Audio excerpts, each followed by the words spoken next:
We're ready to start the informal session. We have a few folks that are we're going to get connected to, but we're going to go ahead and get started with the meeting. Honorable members of City Council, in accordance with Virginia Beach Code 2-21, Virginia Code 15.2-1413, and the city's community continuity of government ordinance adopted September 15th, 2020, and Chapter 1289 of the 2020 Acts of Assembly as amended, and by the authority vested in me as mayor of the city of Virginia Beach, I hereby call for a special meeting by electronic communication means of the Virginia Beach City Council on Tuesday, February 16, 2021, 3 p.m. This special meeting by electronic communication means will be held virtually with City Council members participating via video audio conference. The purpose of this special meeting is to allow the City Council to hold a regularly scheduled meeting regarding the items based on the public agenda. If you wish to make comments during the meeting, please follow the two-step process below. Register at WebEx at https://vvbgov.webex.com or register with the City Clerk's office by calling 757-385-4303 or via email at abarnes@vbgov.com prior to 5 p.m. on February 16th, 2021.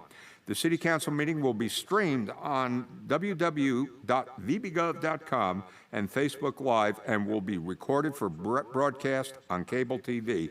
Sincerely, Bobby Dyer, Mayor.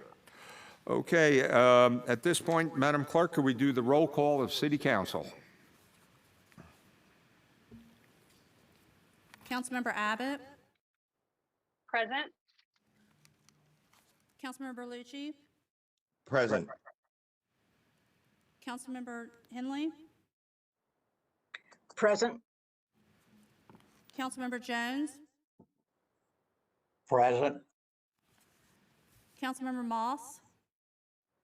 Present. Councilmember Rouse. Councilmember Tower. Present. Councilmember Wilson. Now two. Councilmember Wooten. Aye. Vice Mayor Wood. Present. Mayor Dyer. Present. 9 present. Okay, at this point, we're going to ask Mrs. Barnes, City Clerk, to provide the meeting structure and instructions. Thank you, Mayor. Good afternoon, Mayor and members of City Council. This is the City Clerk, Amanda Barnes. Today's meeting is being conducted electronically and is allowed as described by Mayor Dyer during his reading of the call for the special session. Also, please note this meeting is being recorded. To ensure this live electronic event is successful, please note the following meeting instructions must be followed. Speakers and presenters, please mute any additional devices you have in the room to avoid any unnecessary background noise and/or the possibility of echoing or reverberation. It is important that once recognized, please wait 2 to 3 seconds to begin your comments to ensure council hears your complete remarks. Please begin your comments by identifying yourself. Also, do not ask, "Can you hear me?" as only one feed is open at a time, and as such, you will not be able to hear a response. At the conclusion of each presentation, Mayor Dyer will open the floor for questions/comments. Council members will be recognized in the order which they raise their virtual hand. It is important that council members hold their comments until recognized. Also, it is helpful for council members to ask all questions and end by stating you will stand by for answers. This will help to ensure all questions are answered before I move to the next council member. Lastly, please lower your virtual hand at the conclusion of your remarks. Mayor and members of council, are there any questions about this process? If so, please raise your virtual hand. Seeing none, Mayor, I'll turn the meeting over to you. Okay, thank you, Madam Clerk. Okay, at this point, we are pleased to introduce Dr. Veronica Coleman, who is a significant member of the Mayor's African American Roundtable, and we're going to have a presentation about some of their recommendations about going forward to improve the continuity between the police community and our community and especially with regard to civilian oversight. So, welcome, Dr. Coleman. Dr. Coleman, if you would just pause 2 to 3 seconds, and let me just add real quickly that Councilmember Wilson has now joined the meeting. Dr. Coleman, if you would like to begin, thank you. Good afternoon, Mayor Dyer, Vice Mayor Wood, and all the members of City Council. Thank you so much for giving us the opportunity to make this briefing on this afternoon. I am Dr. Veronica Coleman, and I am the pastor of New Jerusalem Ministries here in the city. I'm also the vice president of the Virginia Beach Interdenominational Ministers Conference, but today I'm here representing the Mayor's African American Roundtable. We are happy to be able to make this briefing today. I will be making a presentation that was created by myself as well as Bishop Theron Williams, Dr. Michael Daniels, Tommy Sergio, and also input from the entire Mayor's African American Roundtable. As you may know, the Mayor's African American Roundtable was formed under Mayor Dyer this summer, and it was right after the events that had happened surrounding George Floyd and all of the social and political unrest that was happening at that time. And so as an African-American roundtable, we are concerned with many issues. Some of those things that we're concerned with, of course, is disparity in education, disparity in the awarding of city contracts. But because of the time that we actually formed, the number one thing that rose to the top for us was what was happening in our country at that time, and the issues that were surrounding criminal justice reform, law enforcement reform. And so that issue rose to the top of our list as to things that we wanted to discuss, to research, and to see just how the city handled those things. And so as a result of that, we've been doing that for the last 6 months or so. And so we're happy today to make some recommendations regarding the city's current investigation review panel. I want to start with the history of the investigation review panel. Back in 1991, there was a resolution that was issued by the city manager to implement the recommendations of a special task force.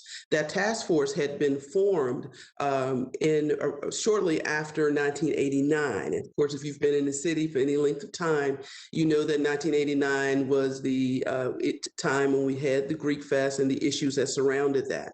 So as a result of that, it was very much needed that we needed to increase the public trust and the confidence that the public had in the Virginia Beach Police Department. And so to that end, a task force was implemented, which came forth with some recommendations. And the recommendations from that task force at that time was that an investigation review panel be created.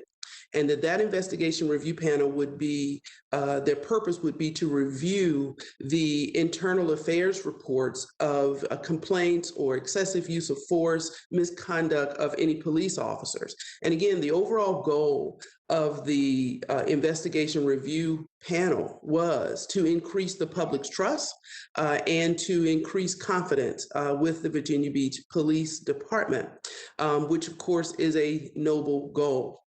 Next slide, please. And so, but as a result of that, as you can see, the investigation review panel was created to be dependent upon the findings of internal affairs. Its original intent was to wait until internal affairs did a complete report. They would then review that report and be able to find that report, sustain it or confirm it or make recommendations. And so at that point, it's clear that the investigation review panel was going to be dependent upon whatever the findings were of internal affairs.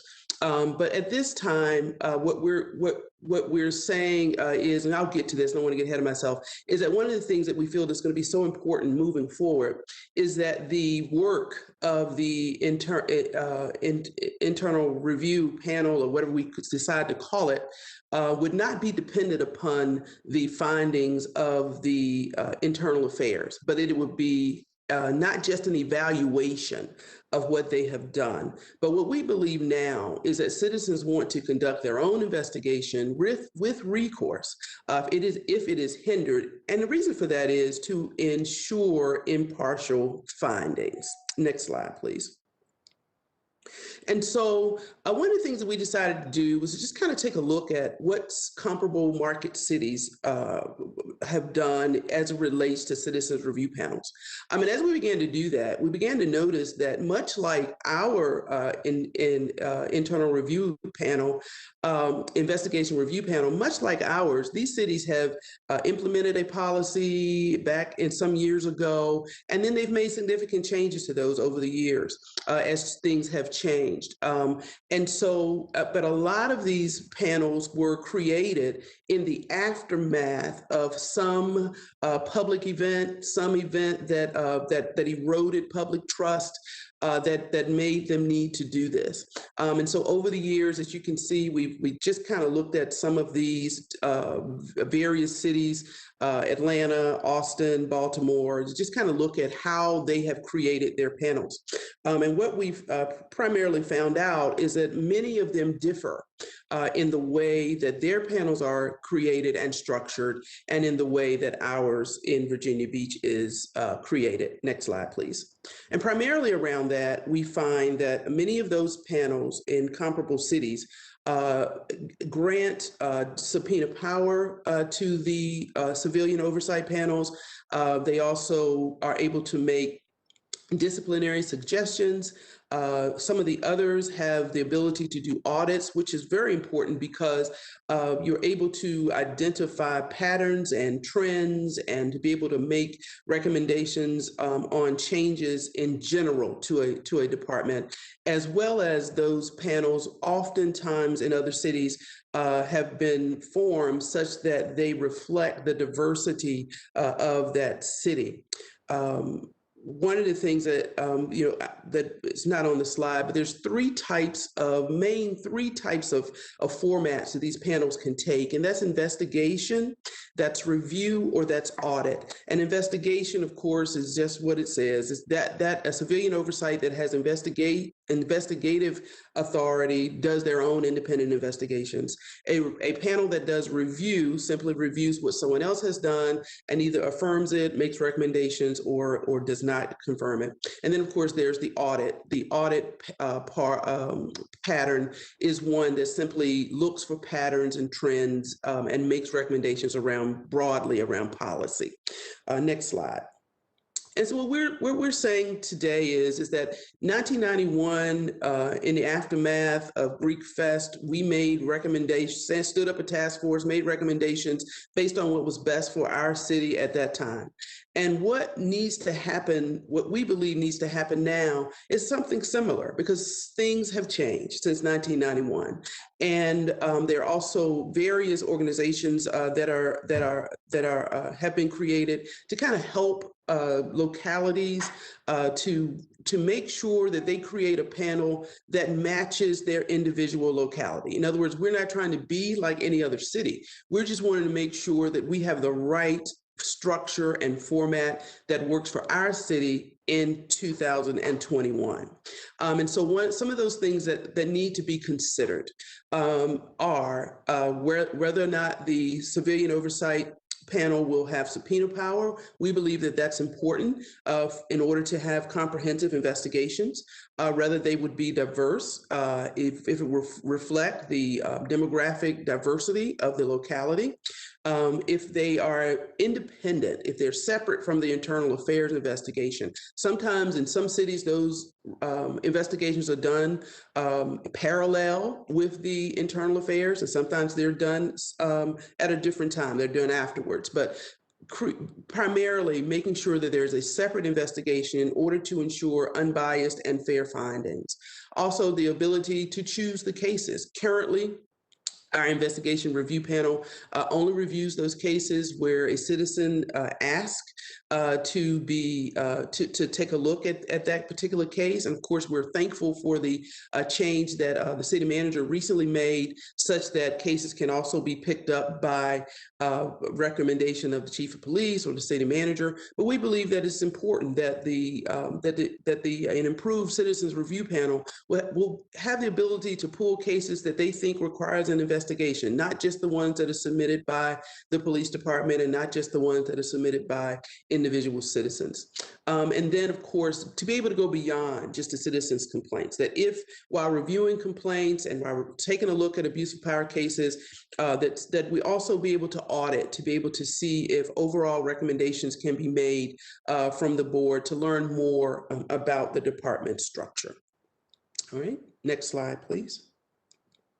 And so again, and all of this is done with the idea that we're trying to build trust between the community and the law enforcement agency. All of this is done so that transparency can be on both sides. One of the hallmarks of the president's task force on 21st century policing, of course, was just that we need transparency and accountability. And one of the ways you get accountability is that the public has to believe that these investigations are non-biased and that they can that the community leaders, the Citizens Oversight Board can vouch for that they can say, hey, we know and we believe that the police department is running investigations just as they should be, and that we're able to be the champions actually for the police department, to be that bridge between the community and the police department. I've mentioned this to Chief Newdigate. I told him that a couple of months ago when we had the incident at Lynn Haven Mall, that, when citizens came and had a complaint about it, I said, I wanted to be the person who stood up and said that, yes, this was awful. No, this should not have happened. But I can assure you that our police department is fair. I can assure you that a full investigation will be done.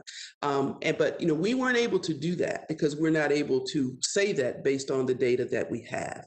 And so what we're trying to do is increase the positive interaction between the police department and the citizens to allow them to learn more about each other. And again, this to pull back the curtains, to have transparency, to have increased vulnerability, and again, overall increase accountability, which is a win-win for all of the stakeholders.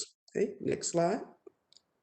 And so the other thing about when our current investigative review panel was created, obviously it was before the passage of the HB 5055 bill, which was passed in the special session in 2020 at the General Assembly. And so just some of the things that that bill lifts up, that says that localities may do, and give some guidance as to what those civilian oversight panels should look like. One of them, of course, is that the board shall reflect the demographic diversity of the locality. That's currently not written in as a part of our resolution. Also, that they may receive, investigate, and issue findings on complaints from civilians and review investigations. So there, we now have the ability to either be an investigative board or a review board or some hybrid thereof. They may hold hearings, and if unable to voluntarily obtain the attendance of witnesses, then of course the General Assembly has now granted localities the ability to obtain necessary evidence through the use of a subpoena. But it's important to remember here that the way that that's written, and obviously the governing authorities would choose how our policies were written, but the thought behind that is that that's only put into place if, for some reason, you're not voluntarily unable to obtain the evidence that you're trying to get or to get the witnesses. And also, HB 5055 allows for may request the annual expenditure reports and make budgetary recommendations. All right, next slide. And so that leads us to what our official recommendations are. Ira from the African American Roundtable, and that is that a new resolution be written that would create a civilian-led oversight committee for the Virginia Beach Police Department. That it would the committee would be able to oversee all sworn police officers and civilians working within the department. That the members of that civilian oversight board would reflect the demographic and the geographic diversity of the locality. That it would be an investigative board, that the board would investigate complaints from civilians, but it would also be able to initiate investigations regarding the conduct, of course, of law enforcement officers and civilian employees of the police department. Subpoena power, and I know this is one of those things that's kind of sticky, but the way we see it is that if after a good faith effort has been made to obtain evidence and they're not able to obtain the witnesses or the information, that the board should have subpoena power or access to subpoena power that would compel the attendance of witness or the production of evidence. And of course, subpoenas would only apply to the Virginia Beach Police Department. That in order to have independence, because one of the best practices of civilian oversight boards is that they are independent, that it would not be a part of the police department, but that it would report to the city manager. And of course, you can write all the resolutions that you like, but if you don't have funding, then nothing will happen. And so it is very vitally important that this board be given the necessary funding in order to fulfill its duties.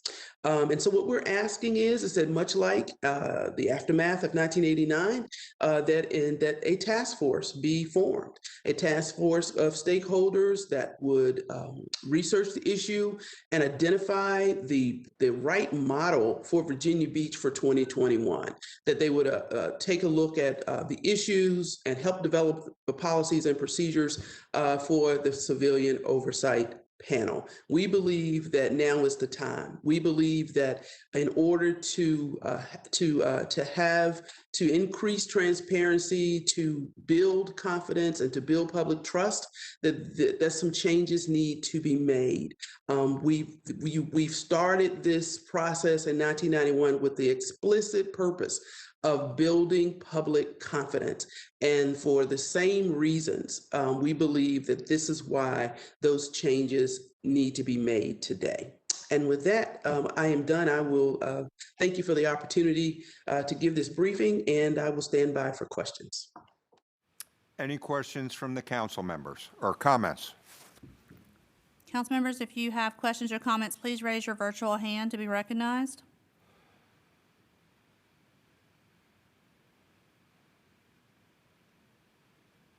Mayor, Councilmember Tower, if you'd pause 2 to 3 seconds. Thank you.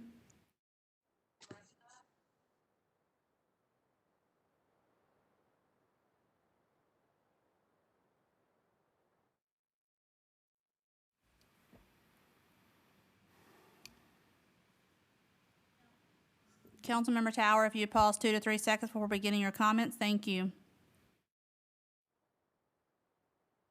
Madam Clerk, can you hear me? Guy, I'm not hearing anything. Let me try trying to. If you'd please begin your comments. If not, I'll move on to the next person. How about that? Abbott.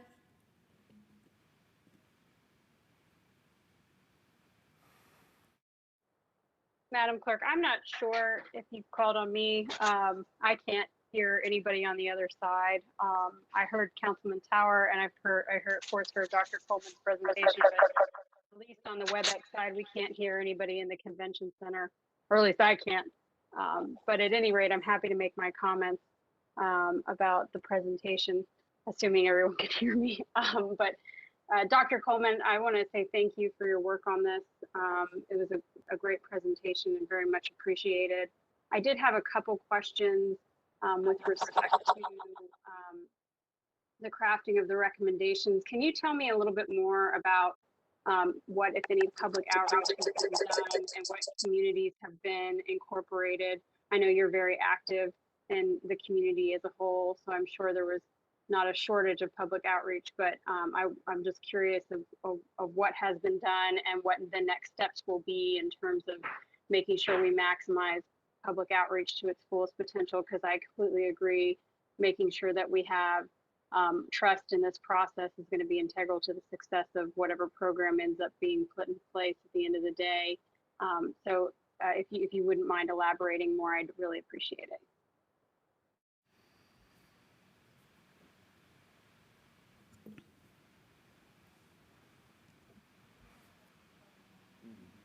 Dr. Coleman, if you would pause 2 to 3 seconds before responding, thank you. Thank you for that question, Councilwoman Abbott. Over the, well, actually since last spring, obviously several groups have been taking up this effort. Among those have been the Virginia Beach Interdenominational Ministers Conference, which of course has been working on this even before that time, and have also made similar recommendations regarding civilian oversight. But in addition to that, there's another group that I work in, that is the Passes Police Community Roundtable, that has been meeting for over 6 years. And that group as well has made one of their efforts, again, it's a broad cross-section of the community. We have members there of the Hispanic community. We have persons who are community leaders in Western Bayside area, as well as other areas of the city, as well as members of the police department, that senior leadership that attend those meetings. And one of the things that we've been working on for the last 5-6 years is just this, is ways that we can increase transparency and improve public trust and confidence in the police department. So we've reached out to at least those two groups that I am aware of, and as well as, of course, getting input from the current members of the investigation review panel to kind of get some insight on the history of this as well. Councilmember Tower, if you'd pause 2 to 3 seconds, thank you. Thank you so much for being with us today, Dr. Coleman. Appreciate all the work that's gone into your presentation. I noticed you listed several cities, all of which are, I think, relevant for comparison purposes. Are you aware of any cities or other localities in Virginia that have adopted a community review panel such as the one you suggest, or any that are in the works? Dr. Coleman. Yes, thank you for that. There was a survey done by the Major City Chiefs Association in 2017 of cities and what their civilian oversight panels look like. And one of the cities that participated in that at that time, Virginia Beach participated in it. Deputy Chief Gallagher was the person who participated in it from Virginia Beach. But one of the other persons who participated in that was Fairfax County. And Fairfax County has just implemented their civilian oversight, and it did not fit in any of the 3 major models of investigative, review, or audit, but it was more of a hybrid of all of those systems, with the primary emphasis being on and being an audit board. So that's the one that stands out, is Fairfax County. And so, but I didn't delve into the meat of what their board does, but I know that it was not one particular format, which is very common. That those boards would not just be, let's say, an investigative board. It could perhaps, it's more than often, it is a hybrid of those models. Any additional questions or comments from council members? If so, please raise your virtual hand. Councilmember Tower, I note your hand is still raised. Do you have additional questions or comments? I do have one follow-up question.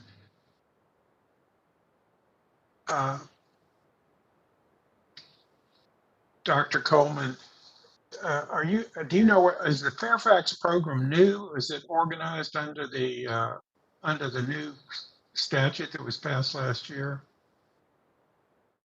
Dr. Coleman, if you would respond, please.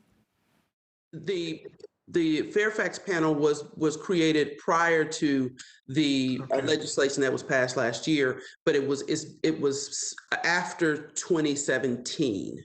But I don't know the exact date, but it was prior to the legislation. Any additional questions or comments from council members? If so, please raise your virtual hand. Councilmember Wooten, please pause 2 to 3 seconds before beginning. Thank you. Thank you. And thank you, Dr. Coleman, for your presentation. Certainly very informative and really states the essence of why we need a citizens review panel. And so I want to ask you, because you mentioned during your presentation about funding. Basically, without funding, you just have words on a paper and you don't have the resource needed to be effective and inclusive in civilian review panel. So my question for you is, can you tell me some of, I guess, some of the things or some of the items that would be requested under funding? And when would be the right time to include that funding in a budget? Looking at a timeline of July of 2021, when would you expect funding to be available to pursue what you're asking for? Dr. Coleman, if you would allow us to unmute and unmute you, that would be helpful. But if you would like to respond, just pause 2 to 3 seconds. Thank you. Thank you for that question. Again, one of the best practices, as you've said, is that it must be properly funded. The cost of the program or the board will be dependent upon what model that you choose. Obviously, if you choose an investigative model, then the cost associated with that would be greater than if you chose an audit model or review model. One of the ways that persons have utilized this is by contracting the investigative portion out rather than having, let's say, on-staff investigators and that type of things, that they have contracted that out to be able to hire investigators. And so, again, I don't know, I don't have a figure, but I just know that it's going to be dependent upon what model that is chosen. And so on the effective date for that is put forth for the board is when we would also expect that the funds would need to be put forth as well. Councilmember Jones, if you would pause 2 to 3 seconds before beginning. Thank you. Thank you. Thank you for your presentation, Dr. Coleman.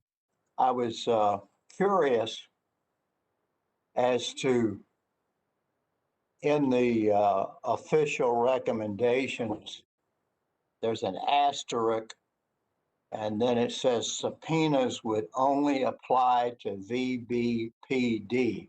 What does that mean? Dr. Coleman, if you would just pause 2 to 3 seconds before responding. Thank you.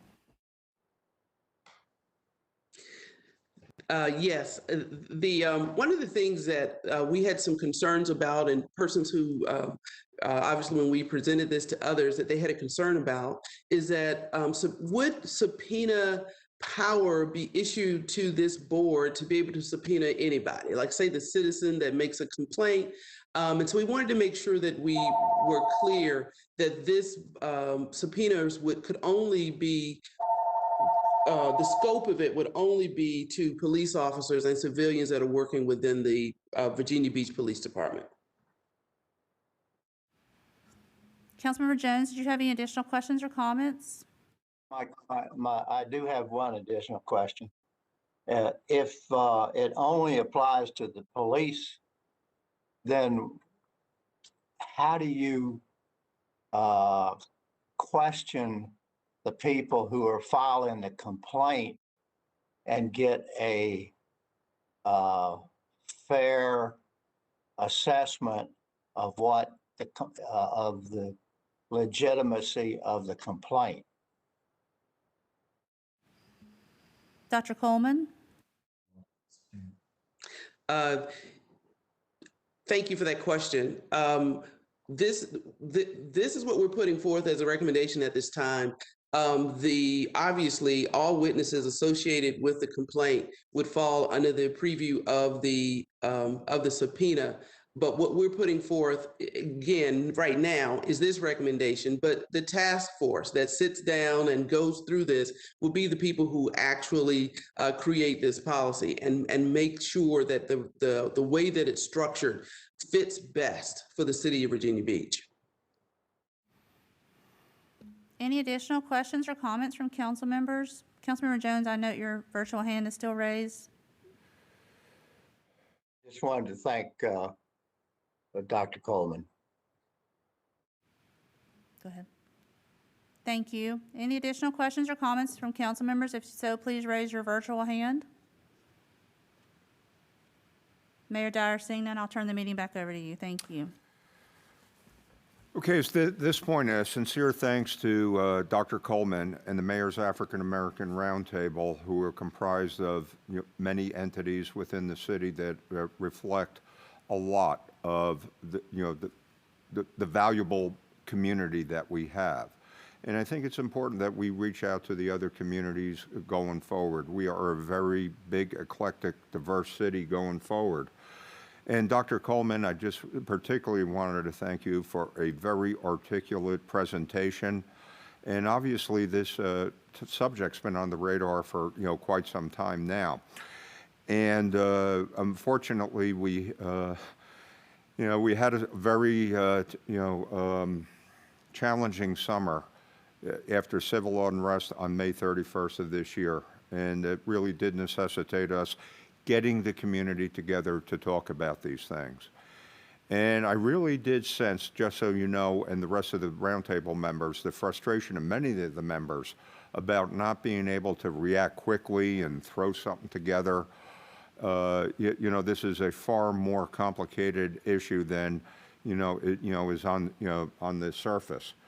But once again, I think you really hit on a major point that the Virginia Beach, we as a government and as a community have to come together to find the right model, the right format for this, that will create that win-win situation that we will have, that will give people that sense of trust, that will give people that sense of community, that will build upon what we're trying to do. And once again, I just wanted to have this presentation today to show the roundtable that we did not put this on the back burner. The COVID situation has put us all in a very, dare I say, tenuous situation where virtual meetings and things of that nature, it really doesn't satisfy a lot of things. But be assured of one thing, that there's going to be a full discussion on this topic. And once we're able to have public input, to come in and, just hash this through in a very meaningful way to create that win-win situation.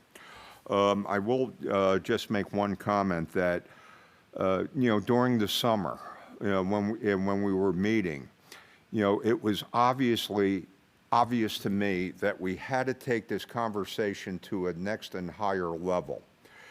And the idea was to look at the whole justice system that we have going on right now. And that became rather evident with Councilman Member Bellucci's initiative about addressing the Public Defender's Office and making sure everyone had access to good, sound legal advice. But once again, when you talk about the court systems and things of that nature, we have very, very complex problems as a city as a Commonwealth and as a country. I sent a letter to Council yesterday about an initiative that I actually thought about last summer as we were conducting our meetings. And I will be forming a mayor's IDEA commission. And IDEA stands for I, inclusion, D, diversity, E, equity, and A, accessibility. And this is going to be put together with a broad spectrum of the many parts of the mosaic of our great community to discuss this, the social justice issues, to talk about making sure everyone has equal access to jobs and just an umbrella organization. This is going to be large. It's going to be a little bit complex. But Dr. Coleman, you mentioned, President Obama's 2021 initiative. We're going to use that as kind of a format. And we're going to be able to have people that are interested in social justice talking to other people that are talking about workforce development. We'll be talking about transportation. We're going to be talking about leveraging the faith-based communities. And let me say, as I've often said, the strength of Virginia Beach are the people of Virginia Beach, and a strong part of our community and why we are such a great community is that we are a city of many, a faith-based community of many faiths. So we're going to leverage them. Unfortunately, in these tough economic times, government cannot do everything. But, by golly, we got resources out there that if we pull them together and have them start articulating with each other instead of operating in independent silos, and start connecting the dots and build those bridges of community, trust, and communication. And so that's going to be coming forward, but there's going to be far more information on that as we go forward together to build this stronger community. But Dr. Coleman, once again, thank you and the rest of the roundtable members, and we're going to look forward to building those bridges together. Thank you. Okay, at this point, Madam Clerk, could we move on to the Small Business Initiatives update with Taylor Adams? Thank you. Mr. Adams, if you would just pause 2 to 3 seconds before beginning, thank you.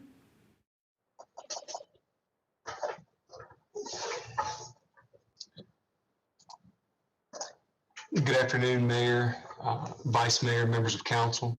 Good afternoon, Mr. Dehaney and Mr. Stiles. It's great to be with you all this afternoon. Thank you for giving us an opportunity to provide an update on our small business activities, both current and proposed. If we could jump forward to the next slide, please. Just by way of overview, I've got several slides here today, but I promise to be basically to be appreciative of your time and move through as expeditiously as possible. But there are 4 things that we want to review today. First, an update basically just talking about the SWAM business office as it's currently operating. 2, we'll talk about grants and workshops that have either happened or been proposed. We'll talk about the Hive, which is a resource center, an exciting new initiative that you've heard something about, but we want to provide a little more detail here in Town Center. And then give you an idea about the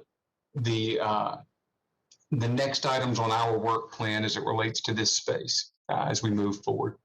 I'm not going to read this list to you. This is just really information for, I know that you all are aware of this. Of course, it was in your packet on Friday, but and we appreciate that many of you have been involved in these events, but we always think it's great to share with the community the things that we are doing. So not reading this to you, just to share that with you. Here are a list of SWAM business office events for FY20. Important to note, this is the SWAM office as it's currently still operating within the purchasing division, but we'll talk specifically about one of your initiatives to move that here to Town Center in the very near future. But one thing to call out here, just you'll see we're continuing to be involved with the Carolina Virginia Minority Supplier Development Council, and I just mentioned that as we are their sitting Public Agency of the Year. You all will remember when we presented that award to you. And then, of course, your Minority Business Council, or I should say our community's Minority Business Council that you appoint are still continuing, have met every month through the pandemic. If we could go to the next slide. More virtual events and but also information sessions that just things that we've not done necessarily in the past, but just to ensure that we're providing support during the pandemic, some opportunities there. I'll give you a second to read that. Moving into the current fiscal year, fiscal year 21, again, more events that these are all events that have already happened, and just a wealth of topics that we are hearing basically as the team, both Jeff Smith here in Miles, but also Lavera Tolentino in the purchasing office, meet with small businesses and sort of do the very best that we can to take feedback from them, but also feedback from you as it relates to keeping our finger on the pulse of what specifically our small businesses are asking for. If we can go to the next slide. Continuing with more events, these again, as you can see, a lot of these are listed as WebEx, Teams meetings, things of that nature, and that's just to illustrate the fact that during the pandemic we've tried to use basically electronic means of communications and message delivery to continue to reach out to business and deliver service to the community. We'll go to the next slide. These are upcoming events, just to show you that we're by no means resting on the laurels of these successful events. We're continuing to do more important. You can see this we started building this presentation well before today, but I can confirm that both the February 4th and February 11th events that are listed here did happen. And so you can see we've got more coming through the rest of this month. We can move to the next one. This is just to remind the community, this is something that you all saw a couple of weeks ago, but just once again to drive home the leadership that you all have demonstrated for our entire region and really for every community in the Mid-Atlantic, distributing directly through appropriations to our development authority, $6.1 million in COVID relief support to small businesses. We've reached out 649 awards, an average amount of 9,000 apiece, and this is not counting the additional funds that you have appropriated for small business support through bbrelief.org. So this is just to once again share with the community just an opportunity to share with the community the leadership that this body has shown and continues to show with appropriation to support our businesses that are hurting during this pandemic. If we can move to the next slide. Specifically getting into the space of small businesses and startups, and this is getting into the request that came to me as it relates to what we want to talk about here, where our city has been in the small business space, has been in the small business space for a while. If we can go to the next slide, one of the things that to drive home, I mean, and Mayor, this will resonate with you. Your process improvement steering committee did sort of the groundwork to put together a revision of the portal that's on the VDGov website about doing business with and doing business in the city. It also led to a revamp of the small business links that are listed here on the Yes Virginia Beach or My Department's website. What I have learned in the 2 years that I've been here, and this really grows out of a piece of research that was done by the economics team at William and Mary. It was actually done for the city of Richmond in 2011, where it was specifically looking at what is required to foster a small business and startup ecosystem in a community. And what I have come to understand, just sort of as we have worked through this, and particularly as the COVID pandemic has given me an opportunity to get closer to our small business community in a very intentional way, in the way that, and I mean, really more closely than we've ever been able to sort of get in the past, given our charge, is to learn that, yes, Virginia Beach is very much an industrial recruiting site. It is about drawing industry into from other parts of the world and country into Virginia Beach to establish operation here. And it's about helping our existing industries expand here and grow. And so on that website, on our website, we talk a lot about our workforce. We talk a lot about our regional tools, and we right down to our EDIP investment, basically our incentives program. Those all speak to larger businesses. What this piece of research from that William and Mary did showed us is that you need a different set of skills to get to get to this startup ecosystem. And really, more than that, it's more than program, it's a sense of place. And so if we can go to the next slide, please. So that sense of place, we believe, is born out in a facility that we are calling the Hive. The Hive, you all will remember, is the place where your SWAM office will live here in Town Center, the dedicated SWAM office that was called for in your disparity study that you all have affirmed. But in addition to the small business, in addition to the SWAM office, we recognize that there are a broader set of services that need to be offered. That basically that we need a center that is there to support this ecosystem, but also to utilize what that piece of research from William and Mary showed is that a startup ecosystem is a cyclonic effect, in that you need a number of players involved in regional partners. It can't be done by one entity alone. You need workforce providers, you need employers, you need access to capital, you need education offers, so on, so on, so on. And so this Hive is the place where we hope to utilize strategic local, regional, and national partnerships to create a center focused on these activities here in Virginia Beach. We want this to be a business hub, that helps us facilitate competitiveness, job creation, and investment opportunities in our community, specifically workforce development, but also as it becomes the hub, the home of your SWAM office, we would be remiss if we did not focus specifically and intentionally on diversity and inclusion in this space. If we can jump to the next slide, please. Here's a quick look at the interior of the space as it is now. We are in the midst of build out. I want to thank our colleagues in the IT department and in public works specifically as we've worked through acquisition of furniture and technology specifically for the center. I will tell you that the pandemic and our ability to get to get some of the technology that we need specifically, which is technology in a workforce center to support the workforce activities that will be in this center, is somewhat different than we would have in a traditional city office. And we have been affected by supply lines in and out of Asia as it relates to getting this equipment here during the pandemic. But our IT folks are on top of it, and I just want to say thanks to Peter Wallace and his team. But it's 10,000 square feet.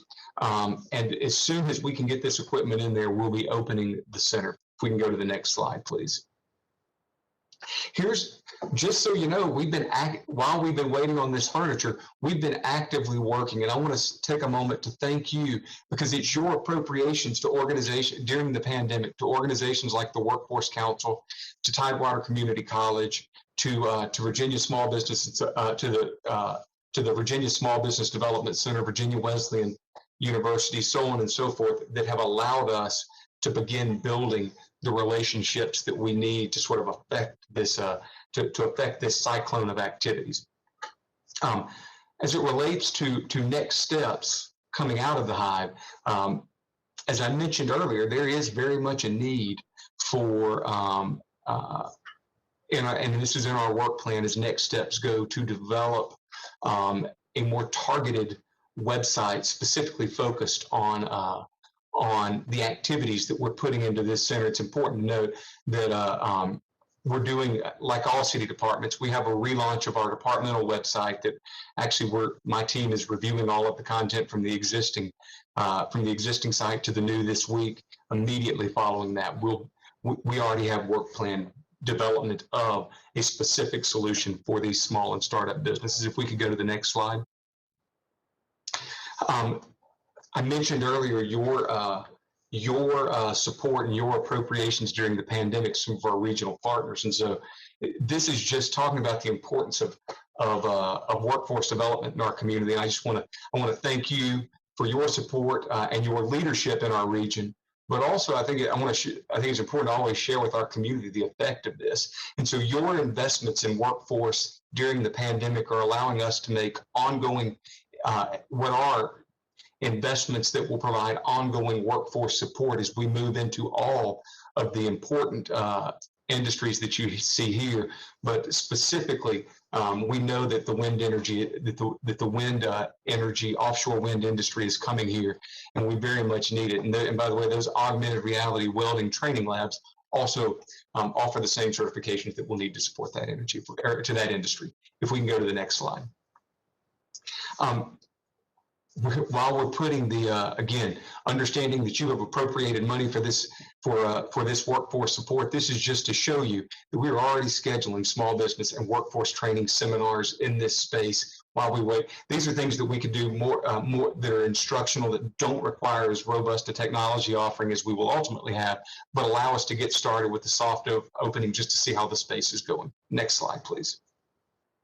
Moving forward, where do we want to go with this? The great news is there are larger cities that are ahead of us.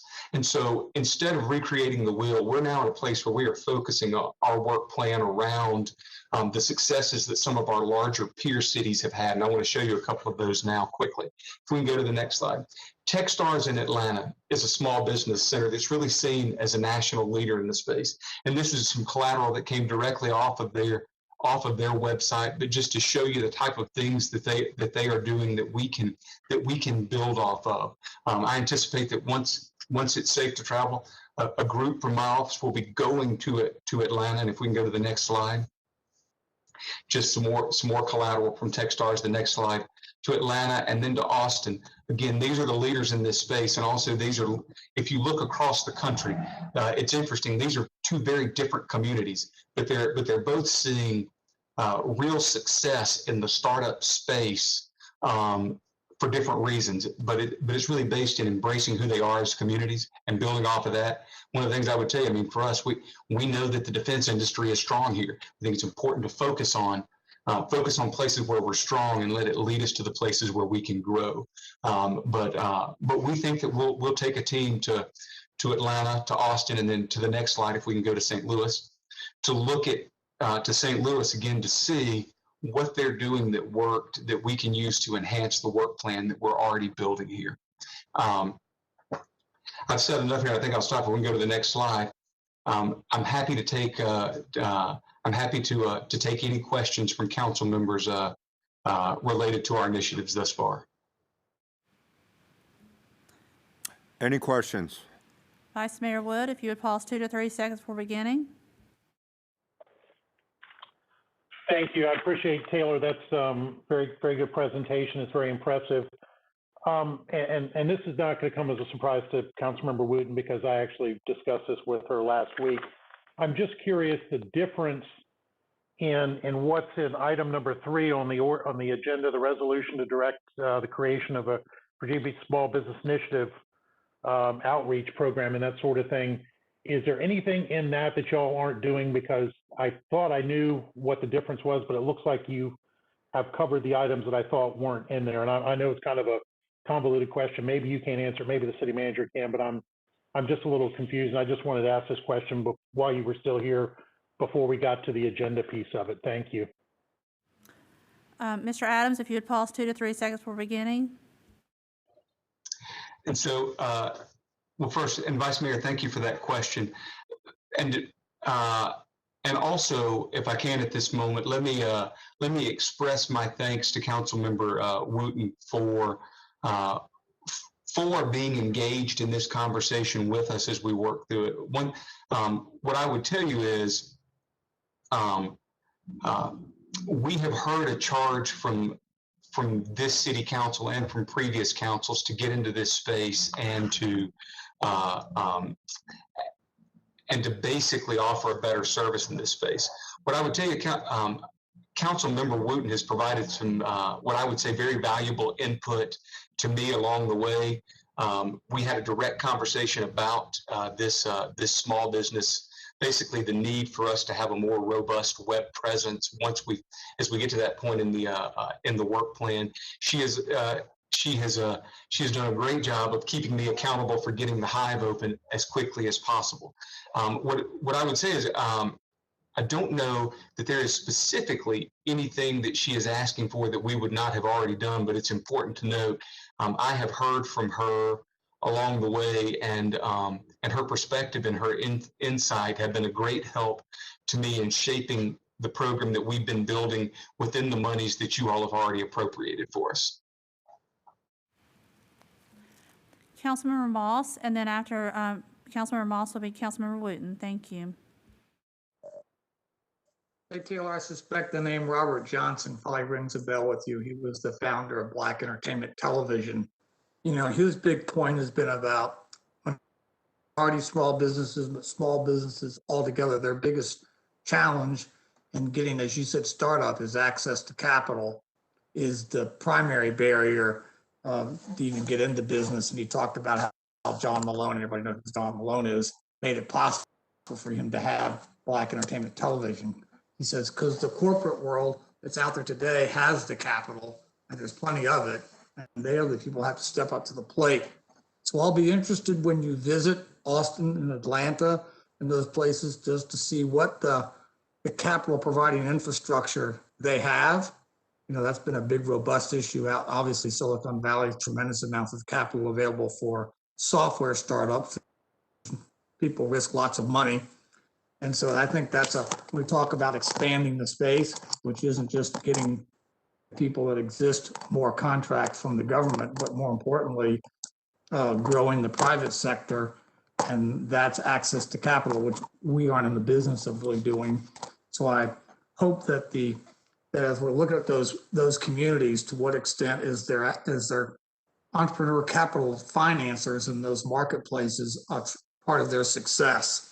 And then how do we go about modeling that relationship as well to grow small businesses, getting business in the private sector, as well as a better share, if not a proportional share of public expenditure. So I'm interested in that. And I'm also interested on your workforce piece as you do more homework, is where we stand competitively, because I know Dr. Cook always said we had an underskilled marketplace and that was hurting us in the competition. So I'd be appreciated as you finish those kind of visits, if you could share back to council just where we stand in the skill market competition relative to where we want to go. That's just no questions to be answered right now, but some thoughts as when you finish your trips. Thank you very much. It was a very good presentation. I've enjoyed our conversations. Thank you. Okay, Mr. Duhaney has a comment to address Mr. Moss. Councilmember Moss, one thing I wanted to mention as well is, as you were talking about access to capital, one of the items that are before the council today for consideration under ordinances, item number 1, is actually opportunity to provide LISC, our small business partner that's been working with us to get grants out to small businesses with a seed with seed monies. I think it's around $400,000. I think Taylor Adams can clear up if I'm misspeaking, around $400,000 to do some kind of recoverable grant, whereby if businesses are successful, then they pay back the grant. But if for some reason they aren't able to be successful, then the grant could be possibly forgiven if they meet certain metrics. You know, so this is something that we're moving towards to kind of help the startup infrastructure in Virginia Beach to get going. Councilmember Moss, did you have any additional comments or questions? Well, thank you, Patrick. As always, you're on the top of your game. But my point is the kind of capital that we need is really a challenge to the private sector. I think we can do some things, but in reality, what you really want is those equity investors who also have the skills. And like Robert Johnson said, without John Malone's guidance, he couldn't have been successful launch because of the experience. So it really is not just the money, but it's the people that have the networks and the connections and can provide the business guidance that often the small businesses struggle for. But anything we can do is great. So I do appreciate you bringing that to the public's attention. But I'm really after is how we can get. And I know there's stuff out there in our community where people are what do they call them, angel investors. I forget the exact terms, but we have some people out there. But if we're going to grow really small business, they have to have people willing to, that have the capital they can afford to risk and lose and make lots of bets. And and a few of them have to pay off to make it well off. But yes, I do know that was on our agenda. That's a good start. But I am interested to see how the private sector and these other communities, to what extent they're engaged to deliver results. You know, as the mayor says, we don't have to do it all, and we can't afford to do it all.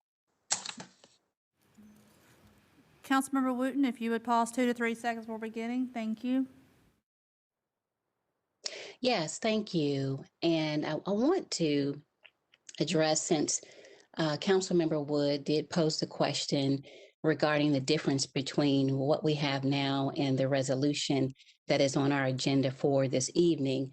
Was going to wait until our council discussion, but as time permits, I will address the resolution as well as a mock-up of what I am proposing through the resolution.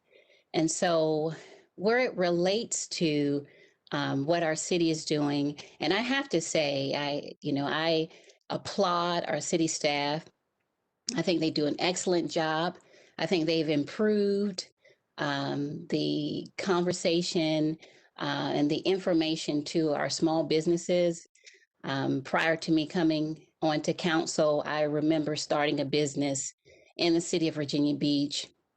And I remember some of the hurdles and just some of the areas that didn't connect well when I was starting my small business. And so I never forgot that experience. And even when I came onto council, it's something that I have always verbalized, enhancing that experience for our entrepreneurs, for our small business owners. And I think that's really what's very distinctive and what's very important with the resolution that I'm offering.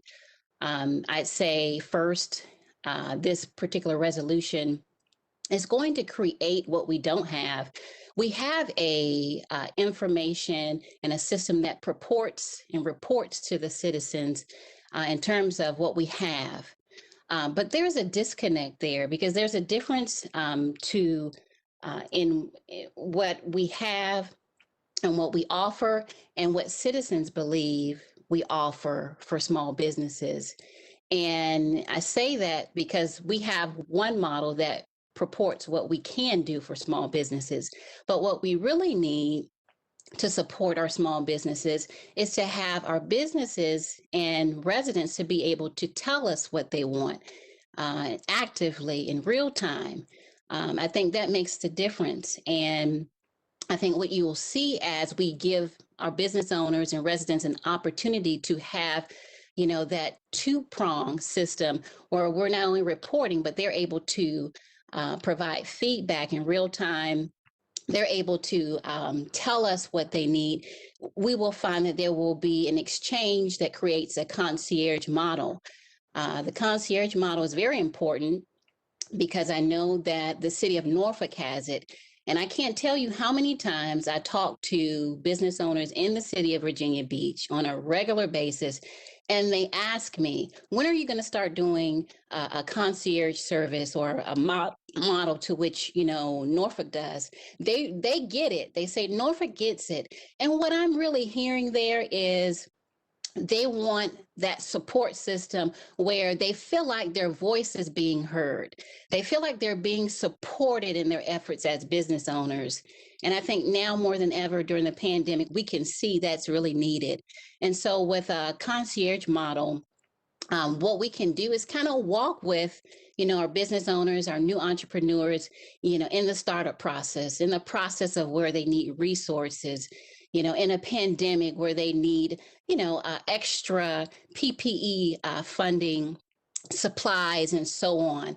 And so that's a distinct difference that we don't have, that we can enhance with the resolution that I have and I'm bringing forth today. And the resolution and this business initiative that I'm supporting encompasses 5 main points. And first, it is consolidation of previous efforts. So we've done a lot right, and we've done a lot of great things as it pertains as a council, as a city, as officials. But let's consolidate some of those efforts. We have Yes Virginia Beach. We have things on our SharePoint. We have different areas where we have this information, and that's great. But again, remember what I said in the very beginning. I'm looking for a better, enhanced experience for our business owner and our residents. And so that's going to require a consolidated effort of previous events, making sure that everything is consolidated, concise, and in one place that's easily accessible. And that goes to my second point of the resolution, an enhanced service experience. What we're really looking at is we want to know how things work for the entrepreneur, the up and coming entrepreneur, the business owner. How is their experience? And we want to make sure that experience is as seamless as possible, because as we know in customer service, if you can't find what you need when you need it, where you need it, you're going to move on to the next business. You're going to move on to the next city who has it right. And I think this is an opportunity for us to, really enhance that experience, to get it right, as some business owners have told me in speaking with them. The third prong of the resolution is to provide our small businesses with a voice, that they feel that their voice is being heard and it's not being merged in with big business. Now, I can tell you in my conversations with small businesses, and maybe some of you have heard it, our economic development department focuses on big business. And as you heard Taylor Adams talk about, big business is a key point of the economic development department. And oftentimes, and it's not something that we do intentionally, but small business gets lost in our big business approach. And oftentimes we'll see information about steel, which is great. We're happy to have steel here. But we also want to hear about those smaller businesses like a GTS. That's a small business, that's growing within our community. And we want to hear about more small businesses who are doing well here. So we're creating that voice for our small business owners. Next, we're going to also create an aggressive effort to appeal and support our small business owners. And again, really and truly, that's what it really is. We want to wrap our arms around our small businesses and say, listen, more than ever, we want to be here to support you. And that's what we'll do with this resolution. Next year, we will find the final point of the resolution. We'll focus on having that large calling card to business owners, if you will, all over our region, that Virginia Beach supports small businesses. And if you're going to open up a business, you want to open up that business right here in the city of Virginia Beach, not Norfolk, not Suffolk, not Hampton, not any of those other cities. But we want to make sure we're consolidating our efforts. We are improving and enhancing that customer or that search experience for our entrepreneurs and our business owners, making the process seamless, which is important when you're starting a business. Then very briefly, some of the other areas the resolution will focus on: creating a business directory, which I've heard lots of small businesses talk about, and other issues and concerns that they have with licensing, and making sure that we have our events. We do a great number of events, and our city does an excellent job with events, but having that hub, that consolidated effort and webpage that's easily accessible with that information listed there, all the events we do, all the resources and tools that we have, easily accessible for these individuals and our residents and business owners. So this is in a concise effort what the resolution is about. I do appreciate the feedback of several council members who said to me, Sabrina, just put this information in a concise way and spell it out for us. I went back to the drawing board, and that's what I did. I took your feedback, I put it into the resolution, and here we go with a final resolution that you had submitted on Friday. So if I could, I'd like to show you finally the mock-up that I worked on with our city and with staff. And if we're ready to show that mock-up, then it will kind of show you the touch and the feel of what we're looking at doing with this resolution. In looking at the feel of this enhanced website, which we're already, going to enhance our the website for the city of Virginia Beach anyway. And so this goes along with that effort as well. And so you see here with the small business headline, again, looking at the experience, the touch, the feel. And as you're going down a little bit more, seeing over to the right information, how does the startup procedures, top areas for a business owner that they might be interested in, events that are approaching and available. And as we go down further, other business features that are important, what they can apply for, how they can register for different things, and more information about our small events, or excuse me, small business events. And so again, having that concise web page that brings all of the past efforts and components together in one space. And so that's what I've been working on with this resolution, and have been talking. I spoke with Mr.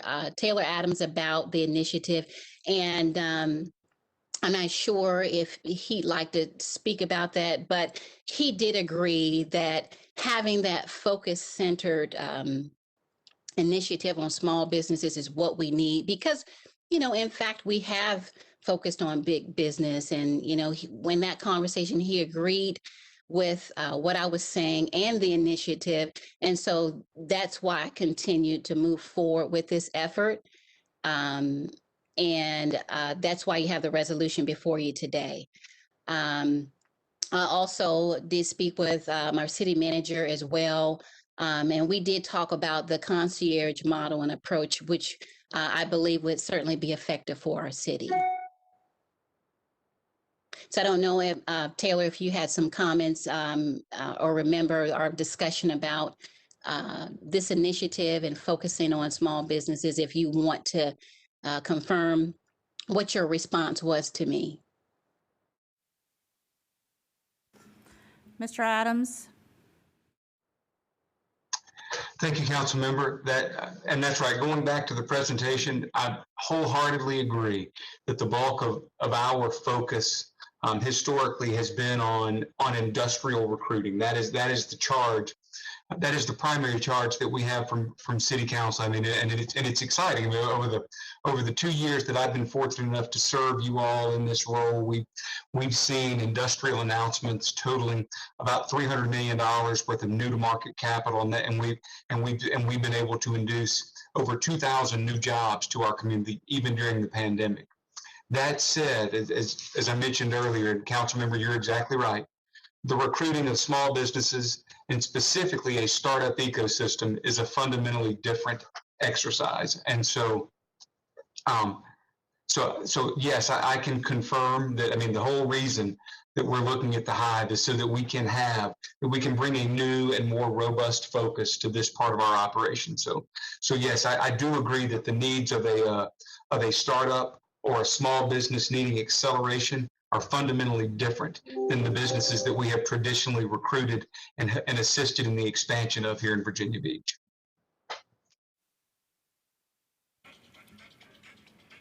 Councilmember Wooten, did you have any additional questions or comments? No, thank you. Councilmember Wilson, if you would just pause 2 to 3 seconds, thank you. Yes, I had a question for Taylor. This has been very interesting because I know that we do a lot of things.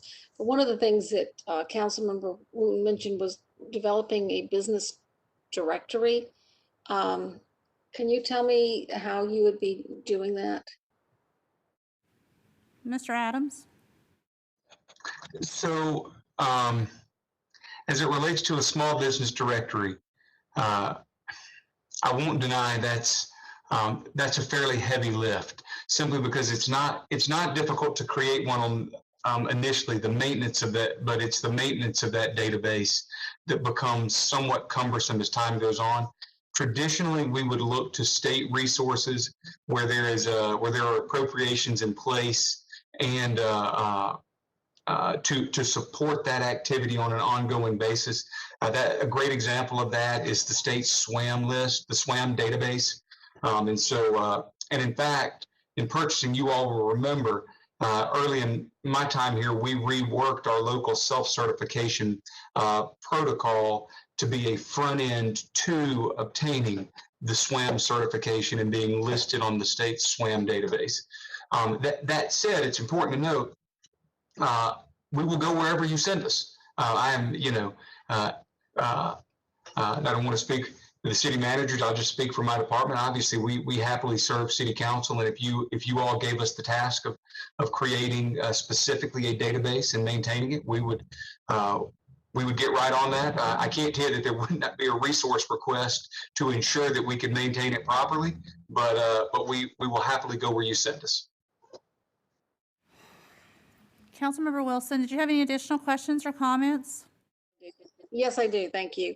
So I want whatever we do well. And I think that everything else is on that list is very doable and to do it very, very well. But I am concerned about this directory and putting that out there, and then if we don't do it well, we'll be, they'll be, oh, well, why isn't this one on there? Why, and the criticisms of it. So I would really like to sort of take that one off the table for now until we have a plan for how we could do that, and not really put that on the staff at this time. So I don't know how Councilmember Wooten feels, but I think that the staff is really being pushed hard. And I know economic development, they've got a few openings where they're a little bit short-staffed, and I hate to put too much on them right now. So anyway, thank you. Councilmember Moss, did you have any additional questions or comments? I see your virtual hand still raised. You stay down, right? She didn't want to come in? Oh, she looked like the sun. Councilmember Wooten? Yeah, sure. Thank you. And to Councilmember Wilson's point, I certainly appreciate that. And, I'm equally sensitive to our staff and all that they're tasked with, and certainly appreciate your concern there. But one of the areas and ideas with this resolution was to ensure that I was making sure that whatever was put out there, or whatever we're focusing on, that I'm there to help and serve. And my conversation with the city manager was that I would be an effective, active participant, and whatever is needed and required, I lend myself happily to update the website as needed, put in the time, put in the work to do it, because I understand we don't have a department that's dedicated to small businesses. And the staff that we have, they're already tasked with other things. So I certainly understand that, and happy to delay that effort if you feel that that's going to be a concern. But just want to reinforce, that I'm all in on this resolution, and because I have brought it to the table, I'm here as well to support it. Have had that conversation with the city manager as well, because we've talked about, staffing resource as well, and considered that. So just want to make sure that you know that, and certainly won't create any unnecessary burden on the staff. I'm here to be supportive in that effort, and have, again, make sure that it's understood that I will be actively involved. Councilmember Wilson, did you have any additional questions or comments? Yeah. I want to thank Councilmember Wooten for all of her efforts and caring about our small businesses, as I know she's very passionate about it. And if she's willing to take this business directory out of this package, I'm happy to support it. So I just need to hear from Councilmember Wooten on that for sure. Thank you. Councilmember Wooten, would you like to reply? Now, Councilmember Wilson, I'm happy, as I mentioned, to delay that effort because we don't have the staff to support it, as you mentioned. But again, with my support, I'm happy to help in that area. I can certainly delay it. I didn't want to take it out because I think this is something that small business owners have asked for. And so in the interest of looking towards the future and planning, when we are able to do this, I like to keep it on the table, but delay it. Is that a possibility? Councilmember Wilson? I think there needs to be some wording in there that it is going to be delayed until the staff has the means to be able to accomplish this, because they want to go, we have the most incredible staff and they always want to do things and they want to do them well. And if they feel like, I'm really concerned, if they feel like they're not going to be able to do this well, it's going to put them in a very hard spot. So if you can have some kind of wording, and I don't want to dictate to you exactly what that is, to delay this until the staff is comfortable that they can, until they can take it on. Councilmember Wooten, if you just pause 2 to 3 seconds, please. Absolutely. What you've mentioned, Councilmember Wilson, I'm happy to put that wording. I don't think I can do it. Well, I could try to do it now virtually, or perhaps the attorney could also make that edit. As you specifically state, until we have appropriate staff, we will not initiate this directory. Is that sufficient? Councilmember Wilson? So thank you so much for working with me. Any additional questions or comments? Councilmember Moss, I still note your virtual hand raised. Did you have any additional questions or comments? No, I'll save my comments for the vote. Any additional questions or comments from council members? If so, please raise your virtual hand. Seeing none, Mayor, I'll turn the meeting over to you. Okay, thank you. It's not my intention to be a wet blanket on any initiative that affects small business. I've been a small business champion since I've been on council, 14 years with a tremendous group, the Minority Business Council, and all the initiatives that have gone on. But I would be remiss as the mayor, as a member of this body, if I just, I do have to say this. I think it is totally inappropriate for a council member to get into the weeds and try to do staff work. I have a problem with resolutions that direct the manager and the staff to do things that they're already doing and already have done. I don't think it takes a resolution to communicate to get things done. And once again, this thing is that almost everything, I think it really undermines our staff initiatives for all the hard work they have been doing on their own without council micromanaging and tell them what they need to do, which they've already been doing.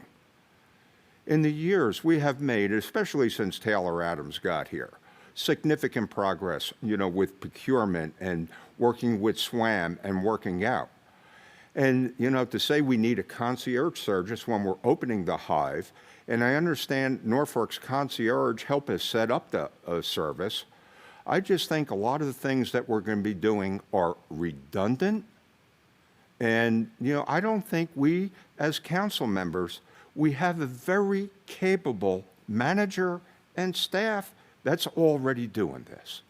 So, I felt obligated. I celebrate Council Lady Wooten for trying, but my goodness, if things are already getting done, and the SWAM businesses, the small businesses, as Taylor Adams thing, we pointed out, our staff has made significant improvement with our website in terms of access.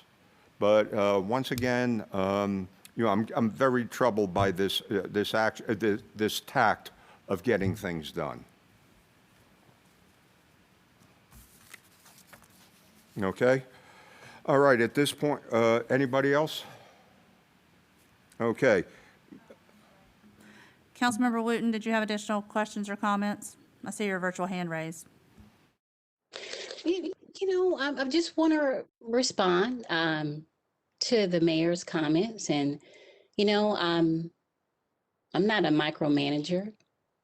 That's not what I'm trying to do. I think I was very clear in all the points that I set forth, that I want to ensure that we enhance what we're doing, not trying to get in the weeds, not trying to tell anybody what to do. I think that's a separate issue. I think that's, if I was going to do that, I think you know it, but I don't think that's the approach that I took. And it's evident in my research and talking, to key stakeholders, and more importantly, talking to, our small business owners, and reciting to you what they've been saying to me, and my personal experience, as a small business owner, and seeing what we can do better.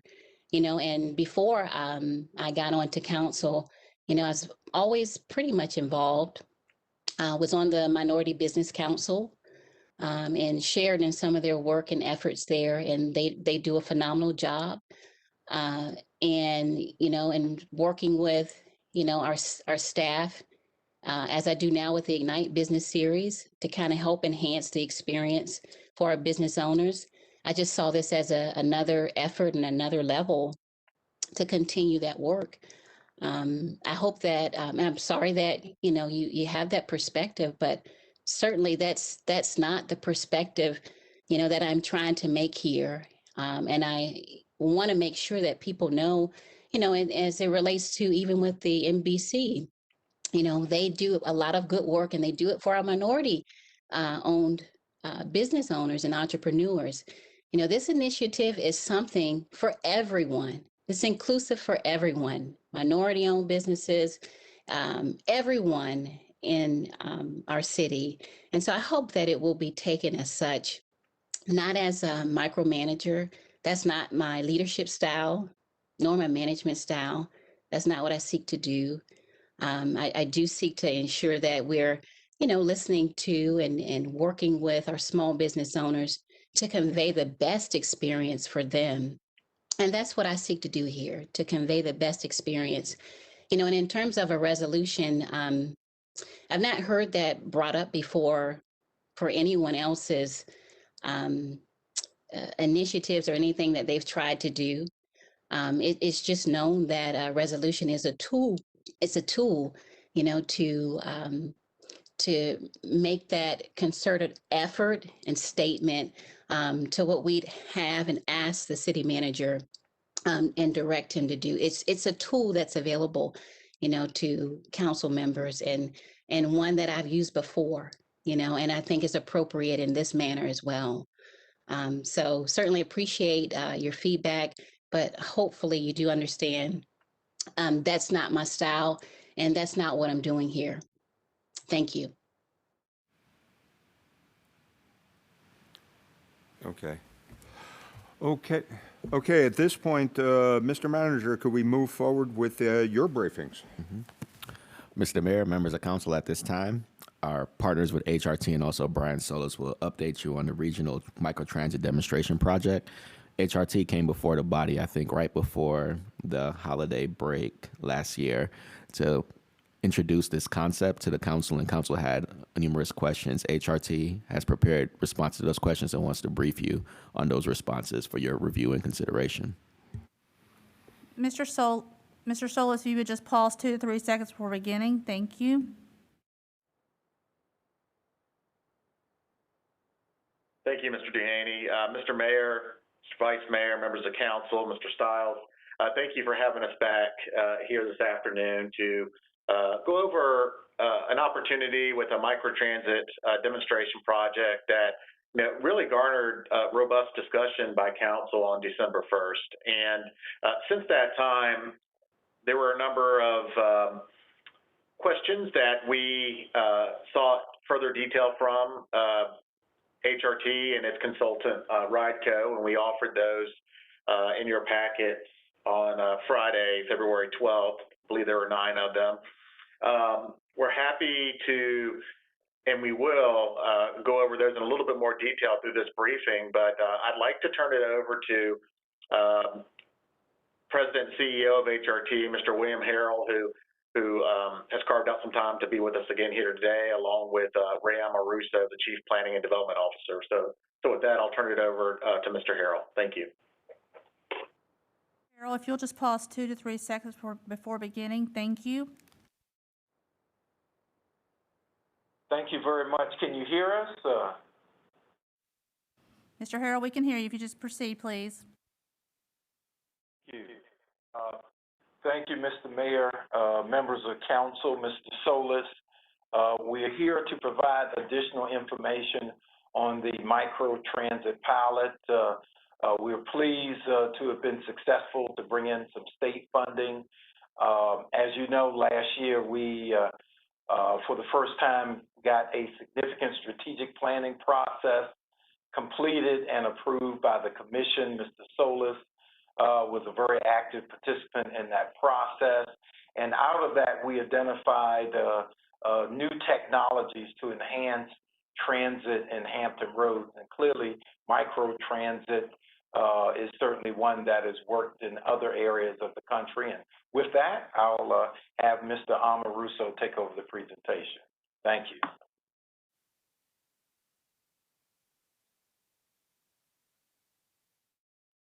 City Council and City Manager Duhaney, thank you, Brian Solis, to help us put this together.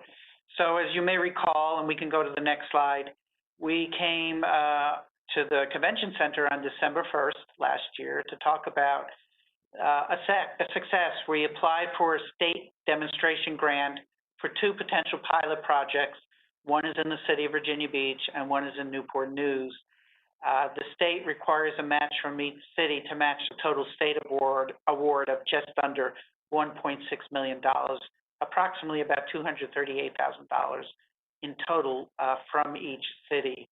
The objective is to examine areas that need transit services, a mobility option, but at the same time, some of the fixed route services that are there today don't do as well from a production standpoint of passenger ridership as some of our other fixed route service.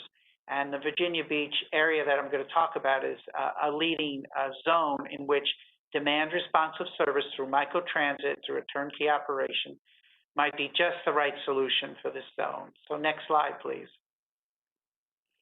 So microtransit's viability is, as I said last time, requires us to test it in different use cases to determine empirically how its service characteristics and performance can work as a sustainable transit option as opposed to just fixed route service. As you may recall, I had said we envision this to be a turnkey solution where HRT would not be the operator, but rather we would contract with a third party to provide the vehicles, the reservation system, the customer call-in center, the data collection, and the actual deployment of the vehicles. Next slide.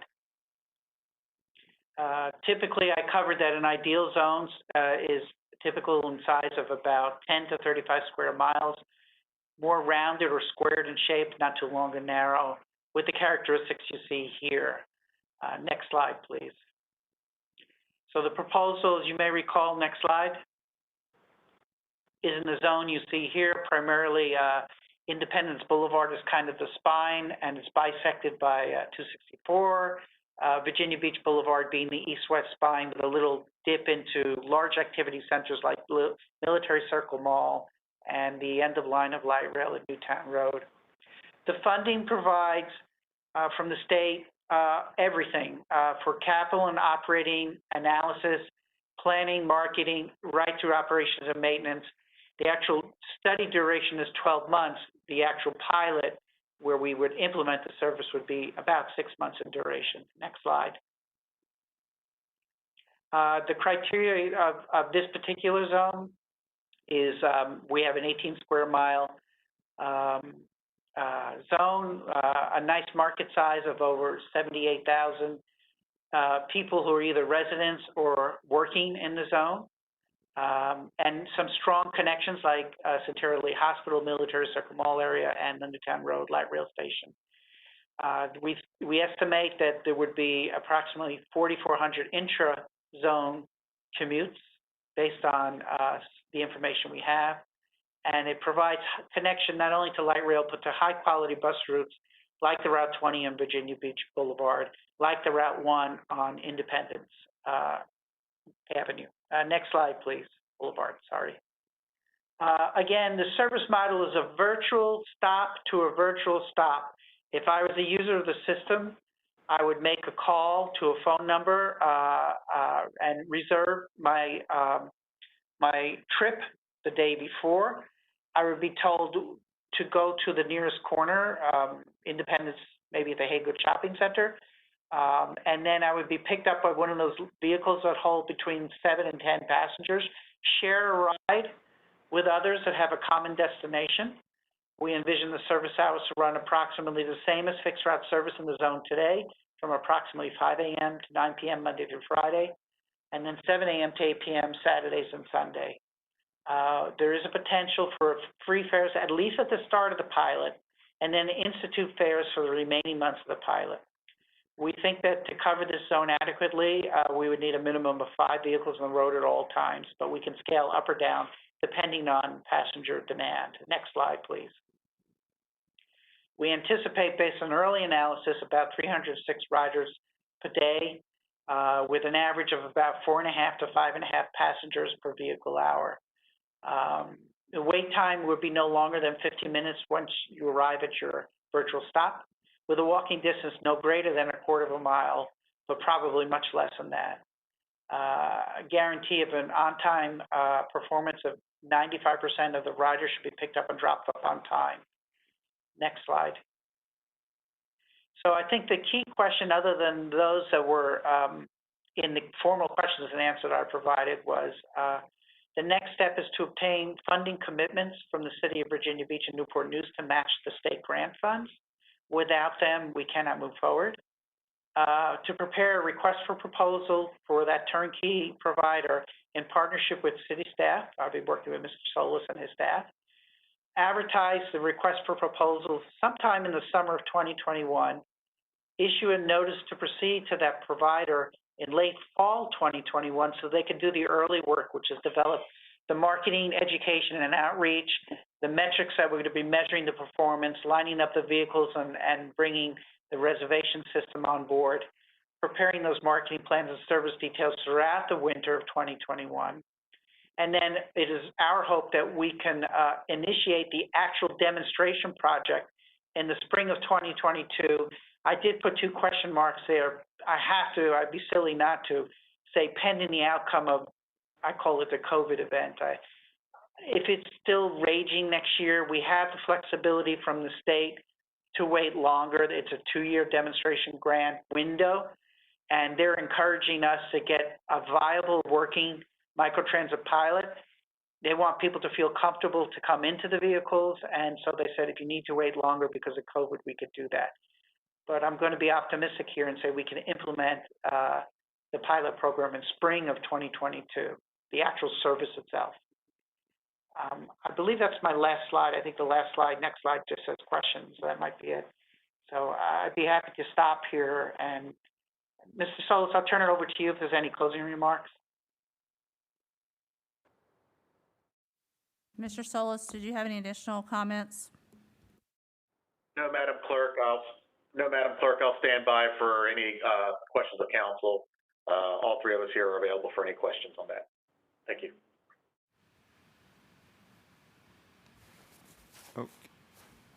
Okay, we ready? No questions? Okay, any questions from council members? Any questions, concerns? Councilmember Moss? Yeah, I appreciate your insight as to why you want to limit the free transit time so you can get a better feel for what the long-term demand would be if it went to full scale. I appreciate that. But I think still, as I said before, I think that HRT needs to be looking at whether or not having a fare collection is really in the best long-term interest. I don't know when in the future that TRT will be competitive for choice riders. I don't see that being a big growth market, but I do see it as a growth market for people who are disenfranchised from car ownership and therefore making no fare box and just making the actual transit, getting on and off of it free is probably our best strategy for really increasing the use and making it deliver mobility to the people that need it most and have no other alternative. So I hope you have that in your toolbox. And I would like to get the, I see a lot of riders on 20. I see the route bus a lot. I don't see a lot of people on a lot. So I would like to get paid for the last 6 months, the weekend and hour, just to see what the ridership on that route one is today. I see those buses a lot of times and they are empty. So I would appreciate getting some data on that, but I encourage you to be looking at a transit model where the riders just get on and they ride. And we may find out that that's a much more effective in terms of ridership and also helping the people that need help the most with transportation. So I just encourage you to take a look at that. Thank you. That's all. Any additional questions or comments from council members? If so, please raise your virtual hand.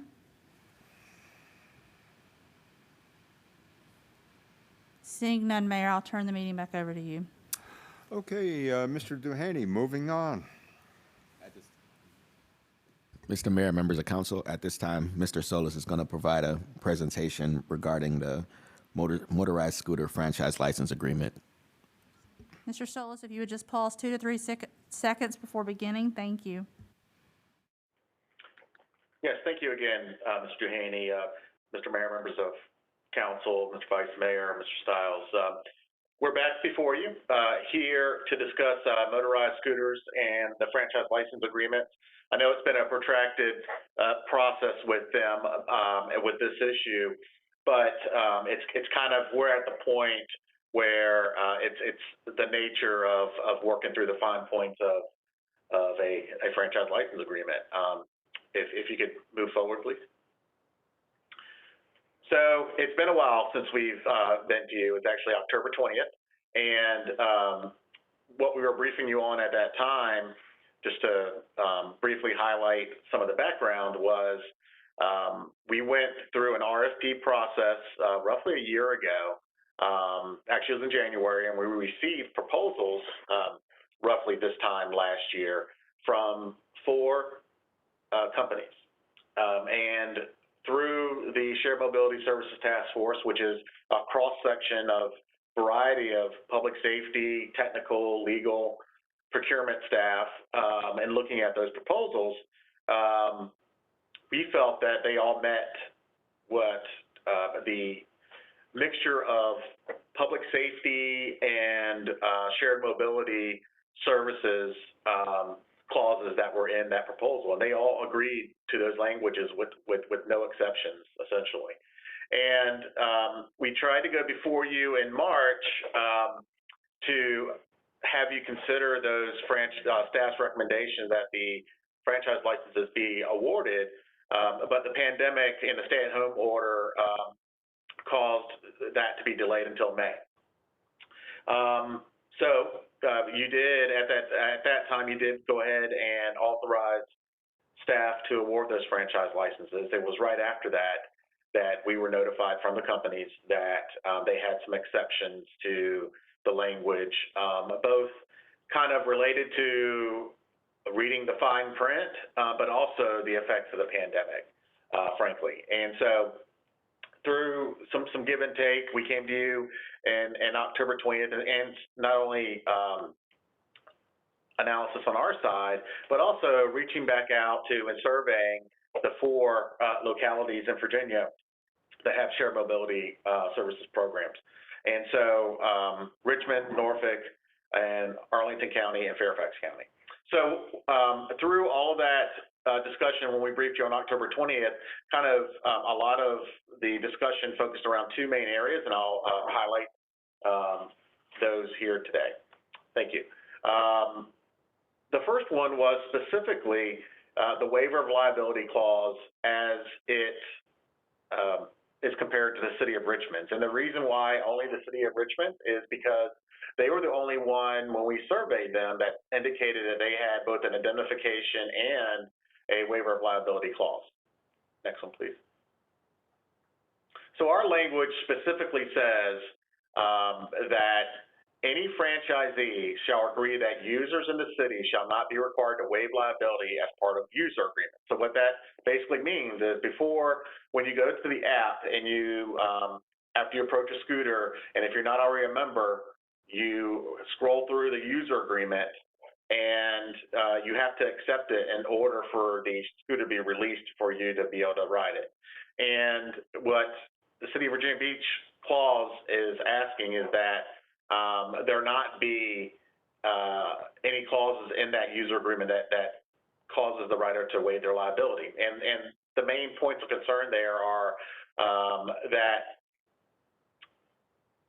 it would, protect, we believe it's a public policy goal to basically protect an injured party from the ability to address a rider of a scooter, and that if they did not, if they did waive their liability, it would increase the likelihood that the city would become party to an action from somebody that was injured to recover damages. The third concern is that we believe that this clause is so weighty, if you will, that carries so much weight to it that other companies that may have saw the RFP come out may have chosen not to respond to it and submit a proposal because of that requirement. Next, please. So specifically, Richmond, and I included it in your letter, both on December 11th and then I resent it on Friday for your consideration, showed the actual survey snapshot that Richmond did kind of, and it was an interpretation thing, that they did indicate that they had an indemnity and liability clause that was similar to ours. But when we went back and looked at the fine print of their permit agreement, which is what it is in their case, it was inaccurate to say that their clause was exactly like ours, because it's not. But they do have an indemnification clause that really holds the city and anybody associated with the city harmless. Any of its agents, any of its employees, anybody that volunteers on their behalf. So it's more of an indemnification. Next, please. And it's actually a pretty strong indemnification clause, but it does not have that same language that requires the companies to not have waiver of liability clauses in there for their users. Next, please. The second issue that council asked for specific language about is we indicated that the four potential franchisees indicated concern that any type of violation of, say, somebody leaving a scooter on the boardwalk or doing that 5 times would cause this entire process to terminate their permit and everything they've gone through and the investments they've made to get to that point. And so staff looked at that language and compared to other similar permit and license agreements in the Commonwealth, and agreed that we could outline more of a iterative process, an escalated process that would be more reasonable. Next, please. And this is the second to the last slide I have today. I know this is very verbose, but especially in this format, but that's kind of where we're at with this, working through this agreement.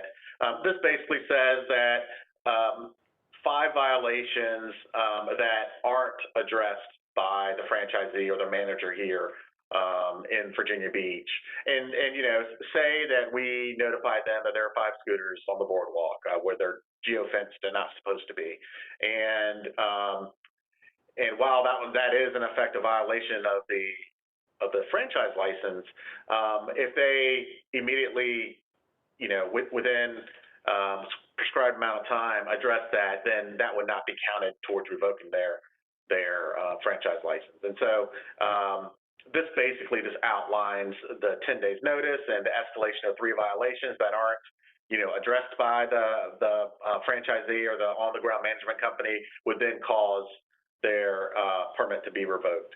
and so their franchise license be revoked. And so the companies have communicated that they feel like that is a reasonable, iterative and escalated process, and is similar to how they operate in other cities and counties.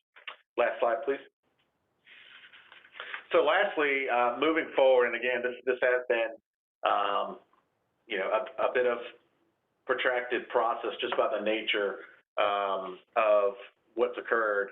But three options that we offer for your consideration moving forward are to make the amendments that we reviewed on October 20th and the ones that were outlined in further detail here today, and bring the ordinance authorizing the city manager to basically award the franchise licenses at a next available public meeting. Two would be to terminate the procurement process and restart the request for proposals process with the modifications that we've described, including modifications to the liability language that is being requested. And three would be to terminate the procurement process and restart the request for proposals process with the original terms and conditions described, if by chance there's another company out there that would be receptive to them. So basically restart the process as it originally started about a year ago. So with that, I'll stand by for any questions, Mr. Mayor. Thank you. Okay, any questions for Mr. Solis, who is doing yeoman's work on behalf of the city? Councilmember Moss, if you would just pause 2 to 3 seconds, thank you. Well, I think our job is to represent the public who visits us, or our residents, as the users first, and not the industry who wants to avoid liability. I'm not in favor of, I don't think anyone should have to waive their ability to hold a provider accountable for liability to use a product if we're granting the franchise. Because now the government's an active player. So government as an active player is now diminishing the public's otherwise rights they would have. And it's not like they have their own business and saying, hey, if you come here, you got to cover, but we're enabling the business. So therefore, we should be enabling the protection of people's ability to pursue liability, which also creates a marketplace behavior pattern on the part of the provider. So that's my thought on that. Also, my experience from our arena experience, terms like may and without real meaning, I think we need to make sure that if it's 5, it's 5. But may, when would 5 not be may? So I don't understand, or we need to understand who's making the may decisions. How do we make sure we're consistent so we're not open to litigation? I would much prefer it be 10, and it would be a hard 10 and a non-discretionary judgment on our part than to have these may words, which we often have a hard time operationalizing and then pursuing and implementing. So those ambiguous terms are not helpful, I don't think. I think we need to have certain expectations, and whatever that is, 10, 22, that when that's met and they haven't done those things, it's just over. It's like you use drugs and get tested positive, you lose your job. You do these things, you lose your franchise. We shouldn't be putting work on ourselves. We should put the incentive for compliance on the franchise itself. So those are my thoughts. Vice Mayor Wood, if you would pause 2 to 3 seconds, thank you. Well, thank you. I appreciate the work you've done on this, Brian. I would say I tend to agree with much of what Mr. Moss said. The fact is, I guess the scooters haven't been down there for 2 years now. The world hasn't stopped. And honestly, when I've been driving through Norfolk, I haven't seen as many there. I don't know if maybe it's something that is no longer as popular as it once was. But I think we need to hold the line with respect to our liability and the citizens' liability and people who can get injured from these things. I think that if we want to seriously consider this, we just put it back out, making sure that everyone understands that we are going to have these requirements, and if they want to do business here, they have to follow the requirements. And if not, that's fine too. But I think there are upwards of 7 or 8 of these companies that are actively doing business, and I can't imagine that some of them wouldn't want to do that. So those would be my comments.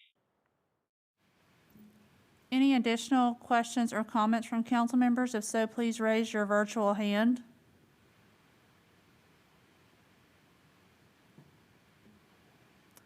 Seeing none, Mayor, I'll turn the meeting back over to you. Okay, at this point, I think we need a direction. And I do concur with Council Member Wood, Vice Mayor Wood, about sending this back for, let me put it this way. There's people that love these things, and there's people that, think that, it could be a source of liability or injury. I think if I can make a recommendation that we send it back to the drawing board via, option number 3. And I concur with the Vice Mayor if people want to, resubmit. But once again, I think we have the duty and the obligation to protect the city, but also the people using these things, and also the people that are going to be, interacting with them on a busy Atlantic Avenue. So at this point, does anybody object to moving forward with option number 3? Council members, if there are any objections, please raise your virtual hand to be recognized. Seeing none, Mayor, I'll turn the meeting back to you. Okay, Thank you. Mr. Dehaney, I think if we move forward with option 3. Okay, and what's next? Mr. Mayor, at this time, Wendy Yu, Acting Co-Director of the Finance Department, will provide an interim financial update. Pause 2 to 3 seconds before beginning. Thank you.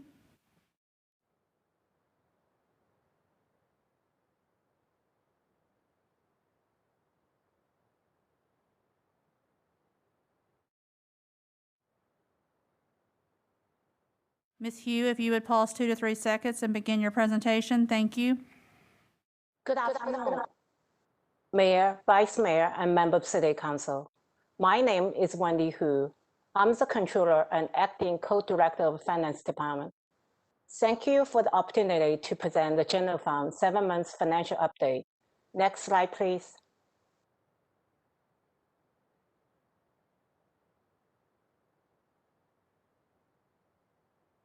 Here's a snapshot of the General Fund as of January 31st.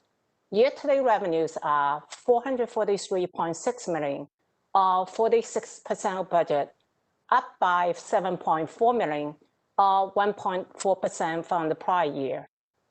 Year-to-date expenditures, including incumbents, are $773.7 million, or 60% of the budget. $31.1 million, or 4.1% increase from the prior year. This is due to hazard and appreciation pay, timing difference related to incumbents, and the payment to United Way. Next slide, please. This table provides a breakdown and a comparison of the general fund local revenues. Real estate revenues are $302.8 million, an increase of $13.3 million, or 4.6% from the prior year. Over the $302.8 million, $1.9 million, or 0.6% is interest and penalty. Personal property tax are $17.3 million, a decrease of $0.1 million, or 0.6% from the prior year. Personal property tax bill will be mailed in April with a due date of June 5th. Other local taxes include sale, hotel, meal, utility, and telecommunication tax. Through January 31st, year-to-date revenues are $111.3 million, $2.5 million less than the prior year. Charge for service are $21.7 million, an increase of $0.8 million from the prior year. User money and property includes interest revenues and rental income from the convention center. Year-to-date revenues are $1.5 million less than the prior year. Fine, fee, and license are $0.5 million less than the prior year. Next slide, please. Here are 9 types of the local taxes. Sales tax, year-to-date revenue of $39 million are ahead of FY20 correction by $2.4 million, or 6.6%. Revenues represent taxes collected through November. Business license, year-to-date revenue of $4.3 million are $1.3 million less than the prior year. Hotel tax of $5.2 million are $0.7 million less than the prior year. Meal tax of $22 million are $4.2 million, or 19.1% than the prior year. Revenue for remaining type are similar to the prior years. Just a reminder, the FY21 budget was reduced, anticipating reduction in revenues due to the pandemic. Next slide, please. This slide shows the timing of a collection of other local tax. Hotel, meal, amusement, cigarette, and automobile are 1 month's lag. Sales tax, utility tax, and telecommunication tax are 2 months lag. Next slide, please. Here is a comparison of the major trustee tax for each month of the pandemic. As stated in the previous slide, hotel, meal, and admission are 1 month's lag, and sales tax are 2 months lag. Hotel tax and meal tax collection are beginning to show some signs of improvement. However, total collection are still below the prior year. Admission tax continues to lag behind the prior years, $5.3 million, or 68% less than the prior year. General sales revenue total collection are up by $0.9 million, or 1% over the prior years. Based on the information received from the Department of Taxation, we had a robust holiday sale this year. December 20 sales revenue are about $0.9 million, or 14.1% more than that of 2019, December 2019. Next slide, please. This chart is a comparison of hotel tax revenue received by the city. The orange curve represents the 2020-2021 collections. The blue curves represent the 2019-2020 collections, and the black dot curve represents the 2019-2020 collections adjusted for inflation. Starting October 2020, hotel tax collection were gradually returning to the prior year level. Next slide, please. The meal tax holiday had a big impact on June and July collection. General collections are $0.4 million less than same period last year. Overall, meal tax collections are down by $19.5 million from the prior years. Next slide, please.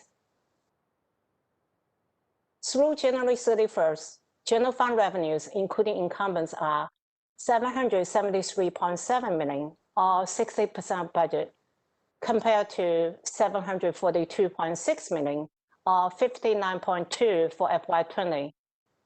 The $31.1 million increase is due to hazard and appreciation pay of $6 million and the incumbents of $9.6 million due to timing difference. Year-to-date expenditure also include payments of $16.4 million to United Way. Expenditure will be lower once we transfer eligible public safety salaries from general fund to the CARE Act grant. Next slide, please. This graph chart shows 2 years historic trend. Most expenditures tends to be incurred evenly throughout the year, as shown by the straight line trend of the top curve.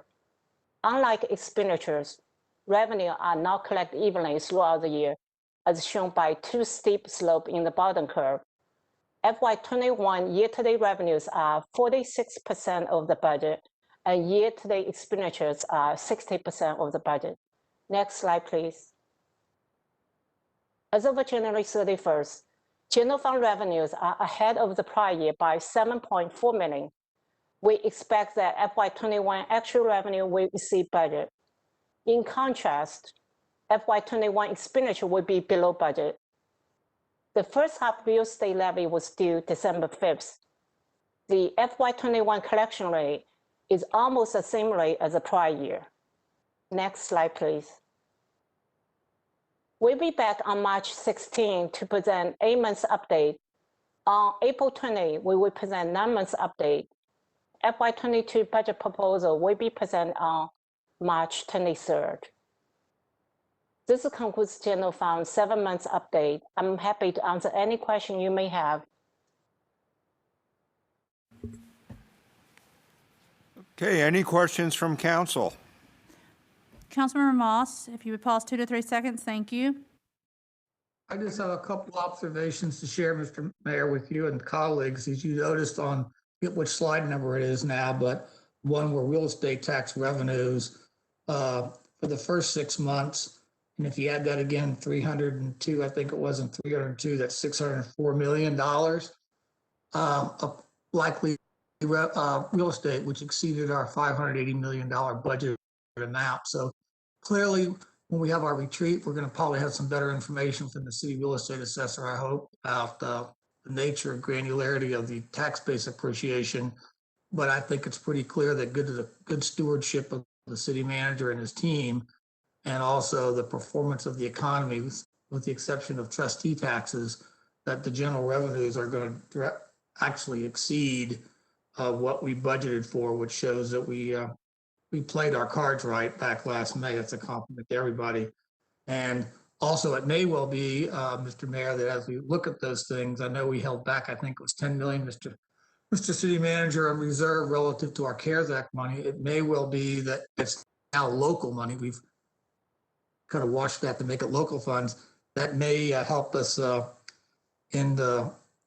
restore some of those trustee losses and those trustee accounts, because I know those are critical, a lot of special interest programs of members of council.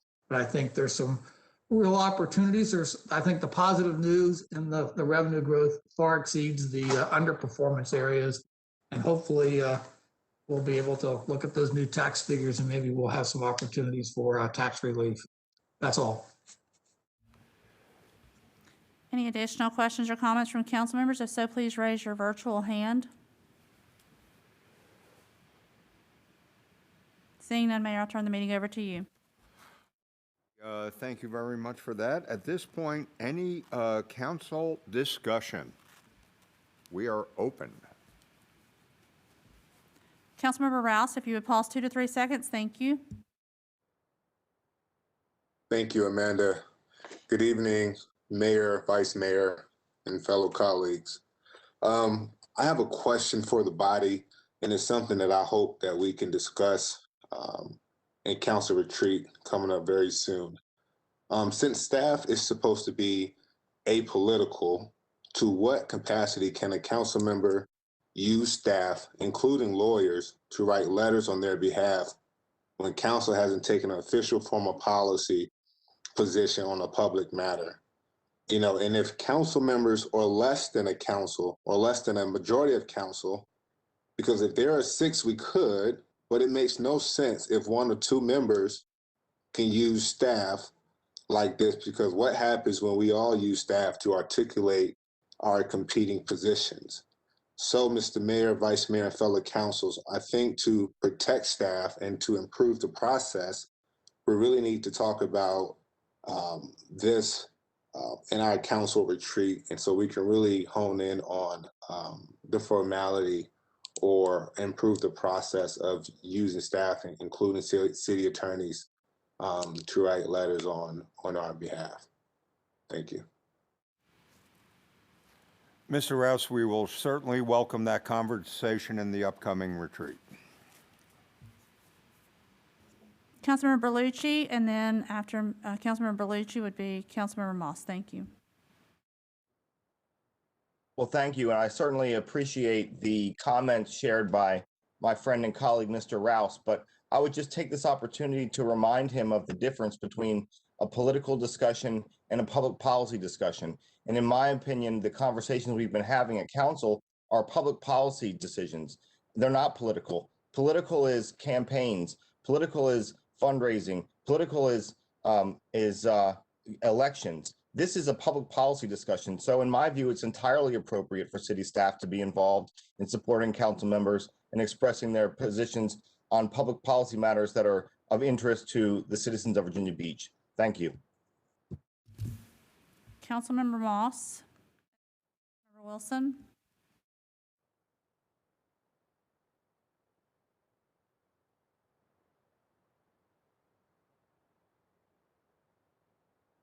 Member Moss.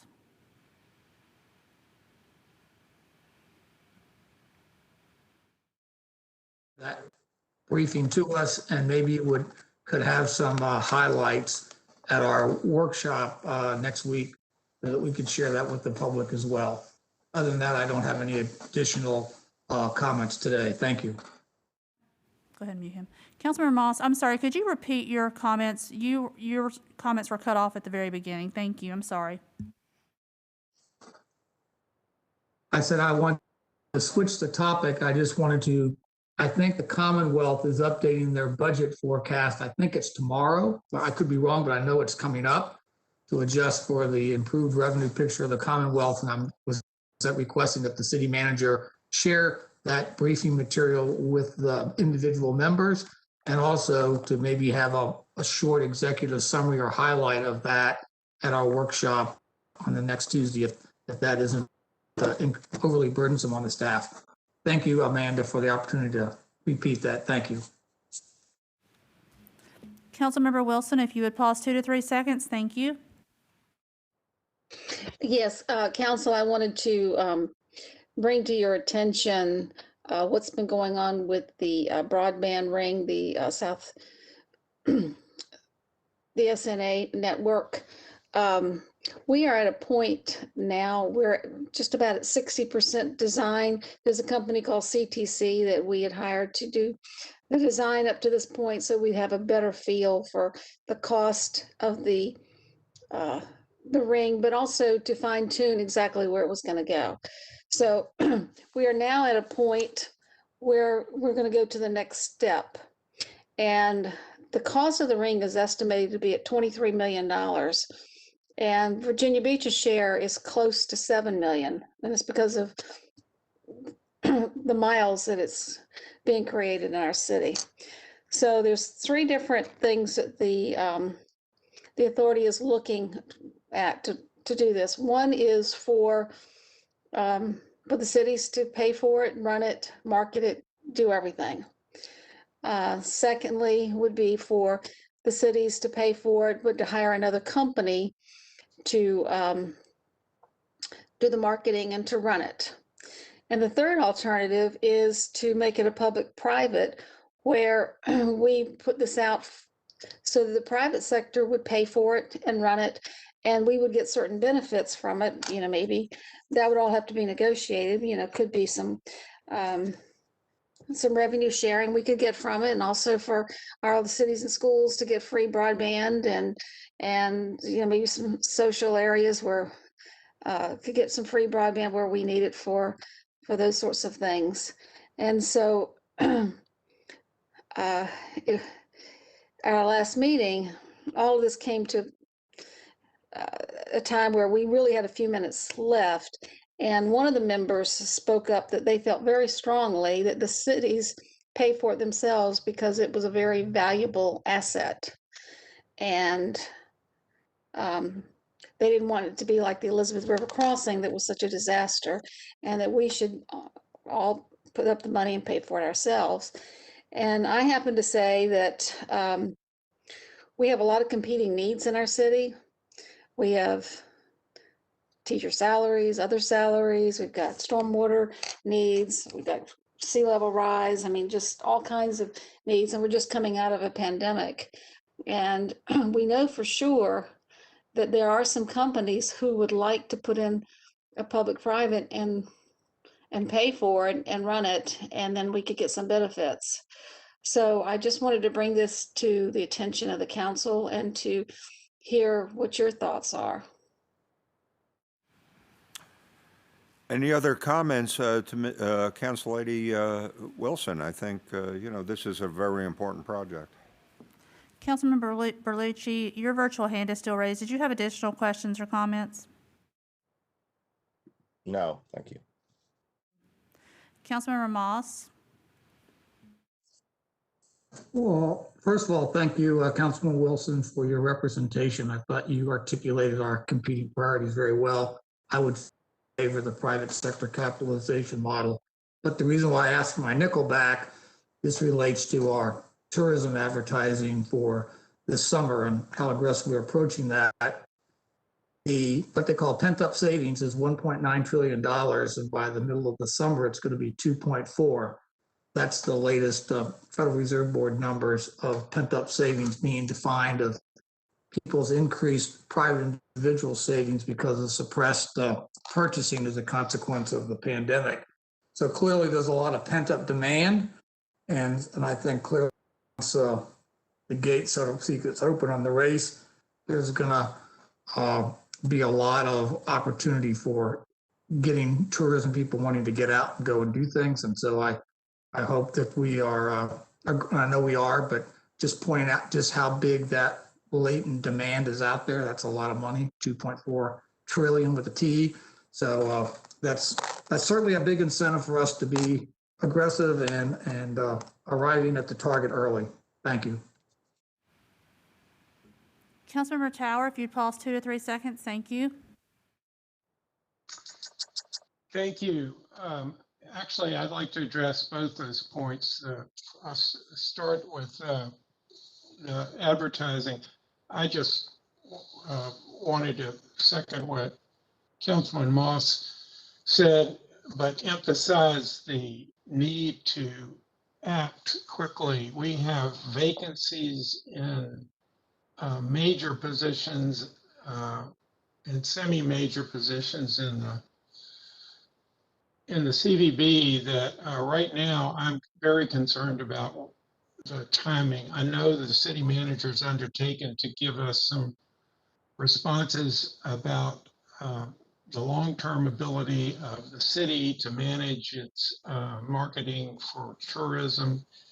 And but I do think it's very important to note that we've got short-term needs as well.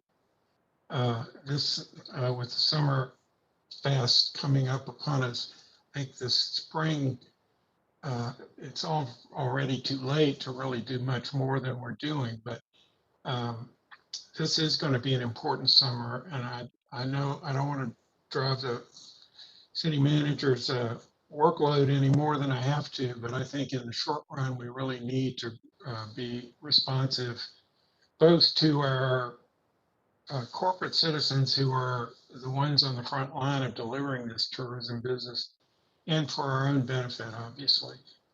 We need a plan to deal with the vacancies in our, in my view, to deal with the vacancies in our positions, and a plan to deal with the major advertising program for the summer.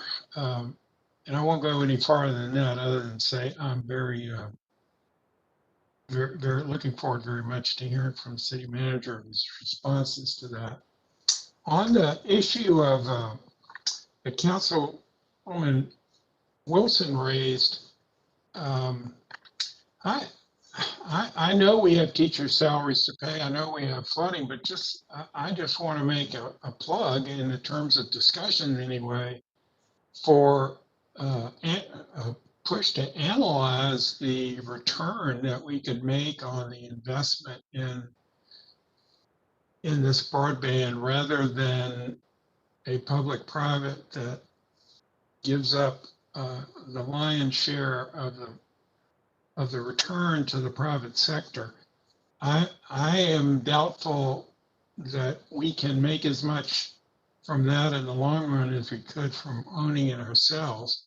If we find that we have such problems with flooding that they have to be addressed, and this money for this couldn't possibly be associated, I'll understand that argument, but in the scheme of things, this is not that much money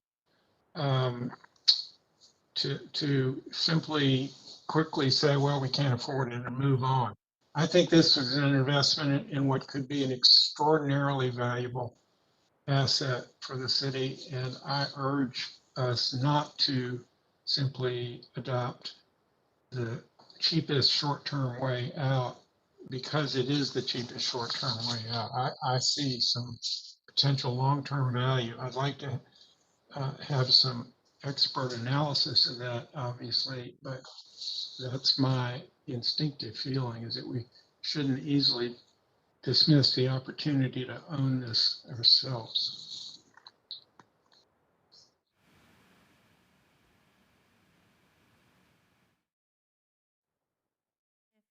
Pause 2 to 3 seconds. Thank you. Thank you, Amanda.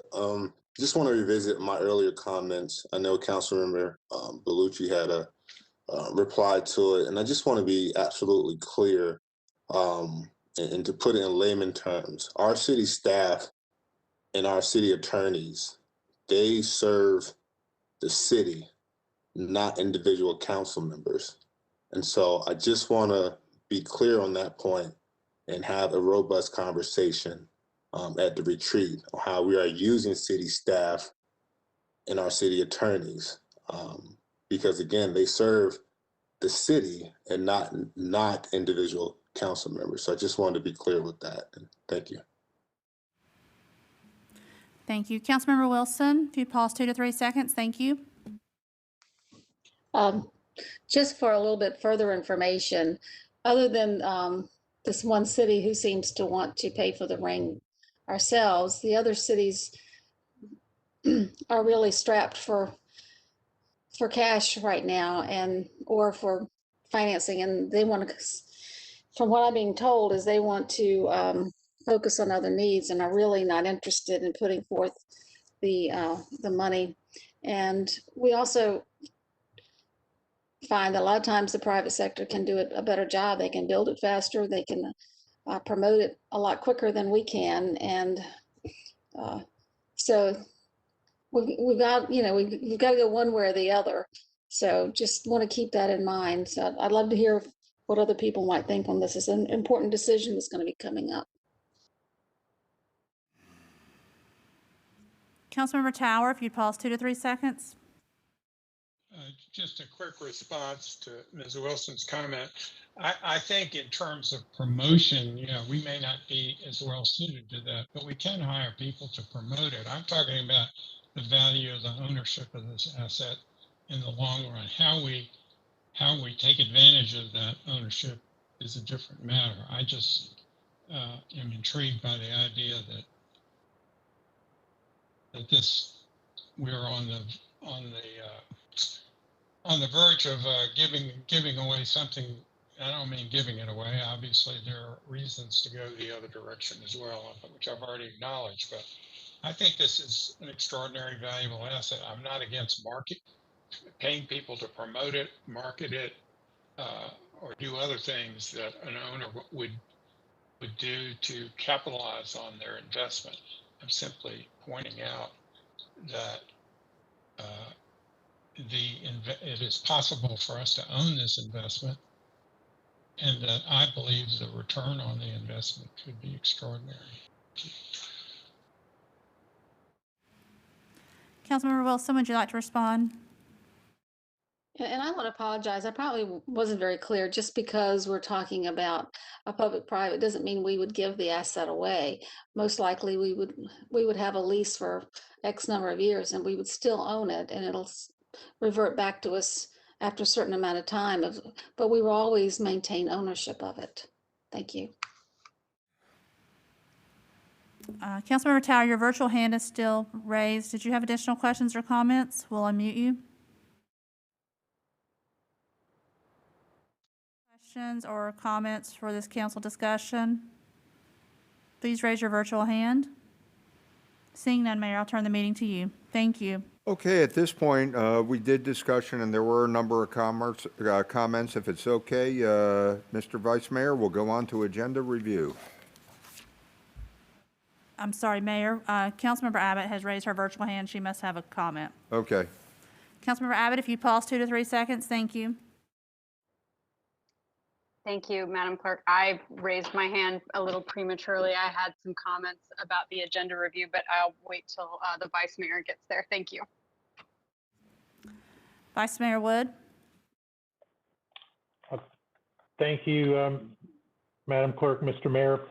So if everybody will take a look at the agenda, under ordinances, resolutions, we have speakers on items 1 and 6B, 1 and 6B. And I believe item 3, there's been a robust discussion on. I don't know if it's the will of the council to pull that one. So under ordinances and resolutions, I'm stand by for comments from members of council. Councilmember Abbott? Yes, I have comments and a question for staff on item 12. I'm sorry, on item H12 under planning. If I don't know if Bobby's available, I had a question about the location of where the pumps will be in relation to the. There's a house that's immediately adjacent. I'm sure I wasn't the only one who received an email about the concern of the location of the actual pumps to the house. And I just wanted to confirm, because when I reviewed. If you would hold those questions and comments until we get to the planning portion of the agenda review. We are still just in ordinances resolutions, please. Any additional, Councilmember Moss, I see your virtual hand raised. I'm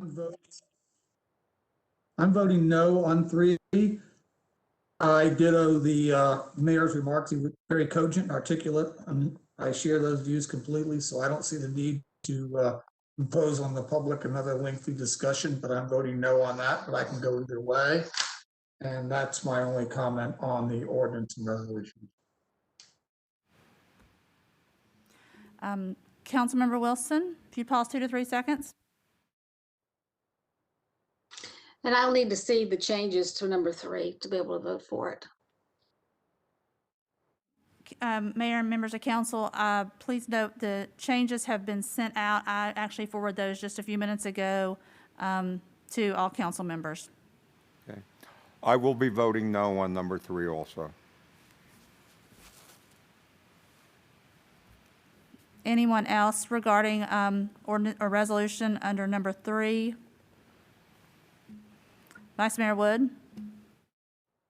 Yeah, I just, thank you. I just wanted to see, would it be, based on this, I haven't had an opportunity because of all the briefings to see this revision. I just want to ask if Councilmember Wooten would be willing to defer this until the next meeting so that we can actually read it. And if that's the case, then I'd support the deferral. Councilmember Wooten, would you like to reply and respond? Thank you. Sure. The changes have been made. It's one line, and it's virtually what I've already mentioned previously. And it goes to Councilmember Wilson's point that she wants to ensure that the piece regarding the directory for businesses be delayed until such a time that the staff, we have enough staff to work on that element of the resolution. That's the only line that was changed in this particular resolution. So I really didn't want it to delay it because of that one line. Mayor and members of council, the email that I forwarded with the revised resolution, it's the new language is in lines 41 through 45. Be it further resolved that the Virginia Beach Small Business Initiative shall include a small business directory, but this directory is to be delayed until such time as appropriate staff and resources are available to develop and maintain such directory. That is the revision in the resolution. Any additional questions or comments from council members? If you just raise your virtual hand.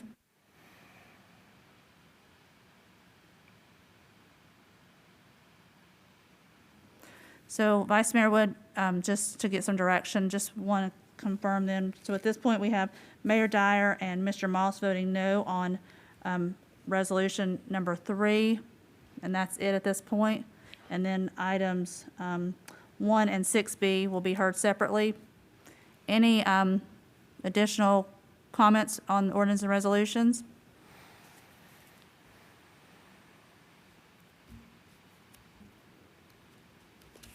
Vice Mayor Wood, is that correct? Yeah, I'm sorry. Yeah, I said that absent a deferral on item 3, I'll be voting nay on that one as well. Under planning, are we ready for that, Madam Clerk? Yes, sir. Planning, we've got items 7, 8, 9, 11, and 12. 7, 8, 9, 11, and 12 all have speakers and will need to be heard. So let me go back to the first item, H1, Woodhouse Limited Partnership, variance to subdivision regulations, rate minimum lot width and street frontage requirements, 1805 Estates Court, that's in Lynn Haven District. I'm okay with that. Folks, please raise your hand if you're opposed to any of these. Item 2, Princess Anne District, Boaz, Benjamin Brothers, Ray combining 3 existing lots into 1 lot at 1944 Pleasant Ridge Road. Ms. Henley? 2 to 3 seconds, please. Yes, I would like to just make some comments. I have, I think, 7 items from Princess Anne on this agenda, and I only see 1 of them that's being pulled, but I do have some concerns that I need to express, and I'll just do it as each one is heard at this time, because apparently we've really hit this time in planning in general that we're looking at infill development. And I think it's important as we allow variances and so forth that we make a distinction as to why we are allowing those variances. And for this particular one, the one on Pleasant Ridge Road, I'll just say, yes, we're allowing a variance to the width, but this is consolidating 3 long existing small lots into 1 lot. And so it's a much improved thing, even though the width at the road frontage is less than is required, and it really could not be met. So for that reason, this one is acceptable and can go on the consent agenda. Thank you. Vice Mayor Wood? Thank you, Ms. Henley. Also, Thomas Brown, subdivision regulations, Ray, street line frontage, 2888.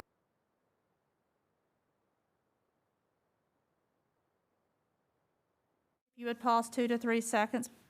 Thank you. I'm surprised if there's not someone to speak on this one. We've had lots of opposition and lots of questions. So I would like to pull this one for discussion, even if we don't have opposition. So I do not want this one to go on consent. Councilmember Abbott? Since Councilwoman Henley has pulled item 3, I'll save my comments for after we hear it. Thank you. Thank you. And at this point, we do not have speakers signed up for, well, the speaker's cutoff is now already passed, so we don't have speakers for number 3. Okay, Vice Mayor Wood, I'll turn the meeting back over to you. Item 4, Michael and Felicia Giuliano, street closure, 7.5 foot by 50 foot portion of an unimproved alley, 804 Vanderbilt Avenue, Beach District. Mr. Tower. Tower. I'm okay with that. Councilmember Moss. I just want to reiterate the point I made when we had the planning review, that we need to look at that whole corridor that we're not closing, and maybe we should be closing that as an administrative part by the city's part, and to clean that up all at one sweep by engaging the parties rather than this piecemeal closure. I just don't want that comment to get lost. Thank you. Vice Mayor Wood. 5 Points LLC, modification of proffers, Ray install drive-through aisle and small retaining wall at 2005 Lynn Haven Parkway in the Rose Hall District. Mr. Berlucci. Yes, please add that to the consent agenda. Thank you. Vice Mayor Wood.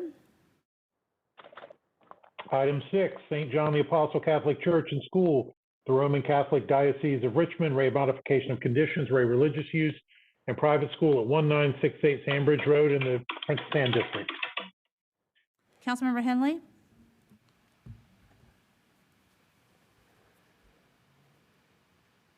Councilmember Henley. I do want to comment that this is fine for consent agenda, but I think it's worthy of noting that this is a very long-range proposal plan. The church has done a lot of outreach to the community, which I appreciate very much.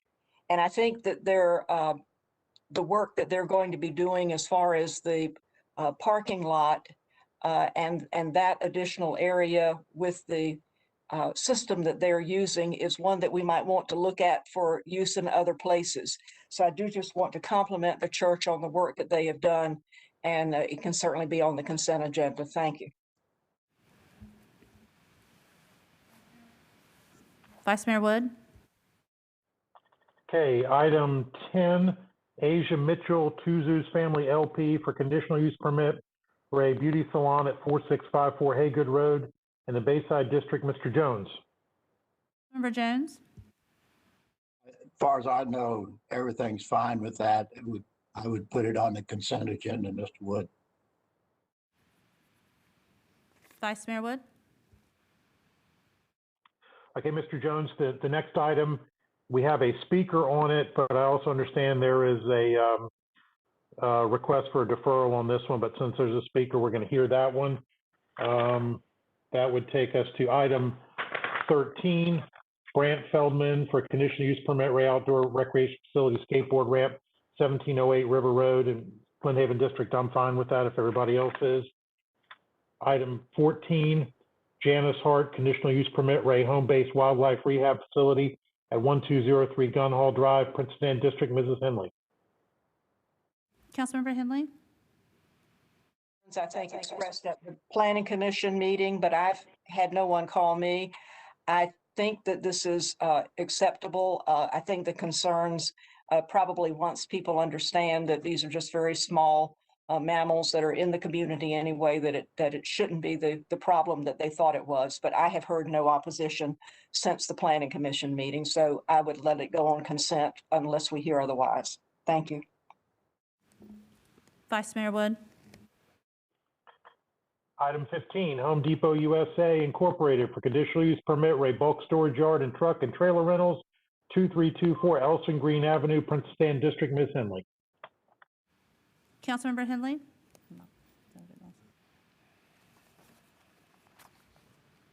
Councilmember Henley. This is of an existing use. It's been very robust, and I think they're making a lot of progress. And I have not heard opposition, so consent agenda is okay. Councilmember Moss, did you have comments or questions? Yes, Mr. Vice Mayor, as I informed you earlier, I have a disclosure letter which the city attorney can provide to the city clerk to electronically put my signature on, which discloses that I'm a stockholder and my household is a stockholder in this company. That doesn't exceed the 5,000 dividend threshold of the Conflict of Interest Act. And I believe I can objectively vote on this, and I'm in favor of the application. Thank you, Councilmember Moss. Vice Mayor Wood. Last item, item 16, City of Virginia Beach ordinance to adopt and incorporate into the Virginia Beach Comprehensive Plan the Virginia Beach Active Transportation Plan 2021 to supersede the Virginia Beach Bikeways and Trails Plan 2011 and amend Section 2.1 Ray Active Transportation. Does anybody wish to vote against this item? Councilmember Moss. I don't want to vote against the item, but I want to reiterate the comment that I made last week that the incorporation of this into the comprehensive plan doesn't constitute any funding direction or any priority setting. It's a plan without a program. Thank you. Any additional comments, or anyone would like to vote nay on item 16? Please raise your virtual hand to be recognized. Turn the meeting back over to you. Okay, Madam Clerk, let me just go over these.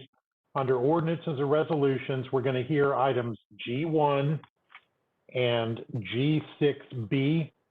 Under planning, we're going to hear items H3, H7, H8, H9, H11, H12, and that's it. Go ahead and view him. Yes, sir. Mayor Dyer. Okay, at this point, we will recess, and we have a 15-minute break. We'll look forward to getting back.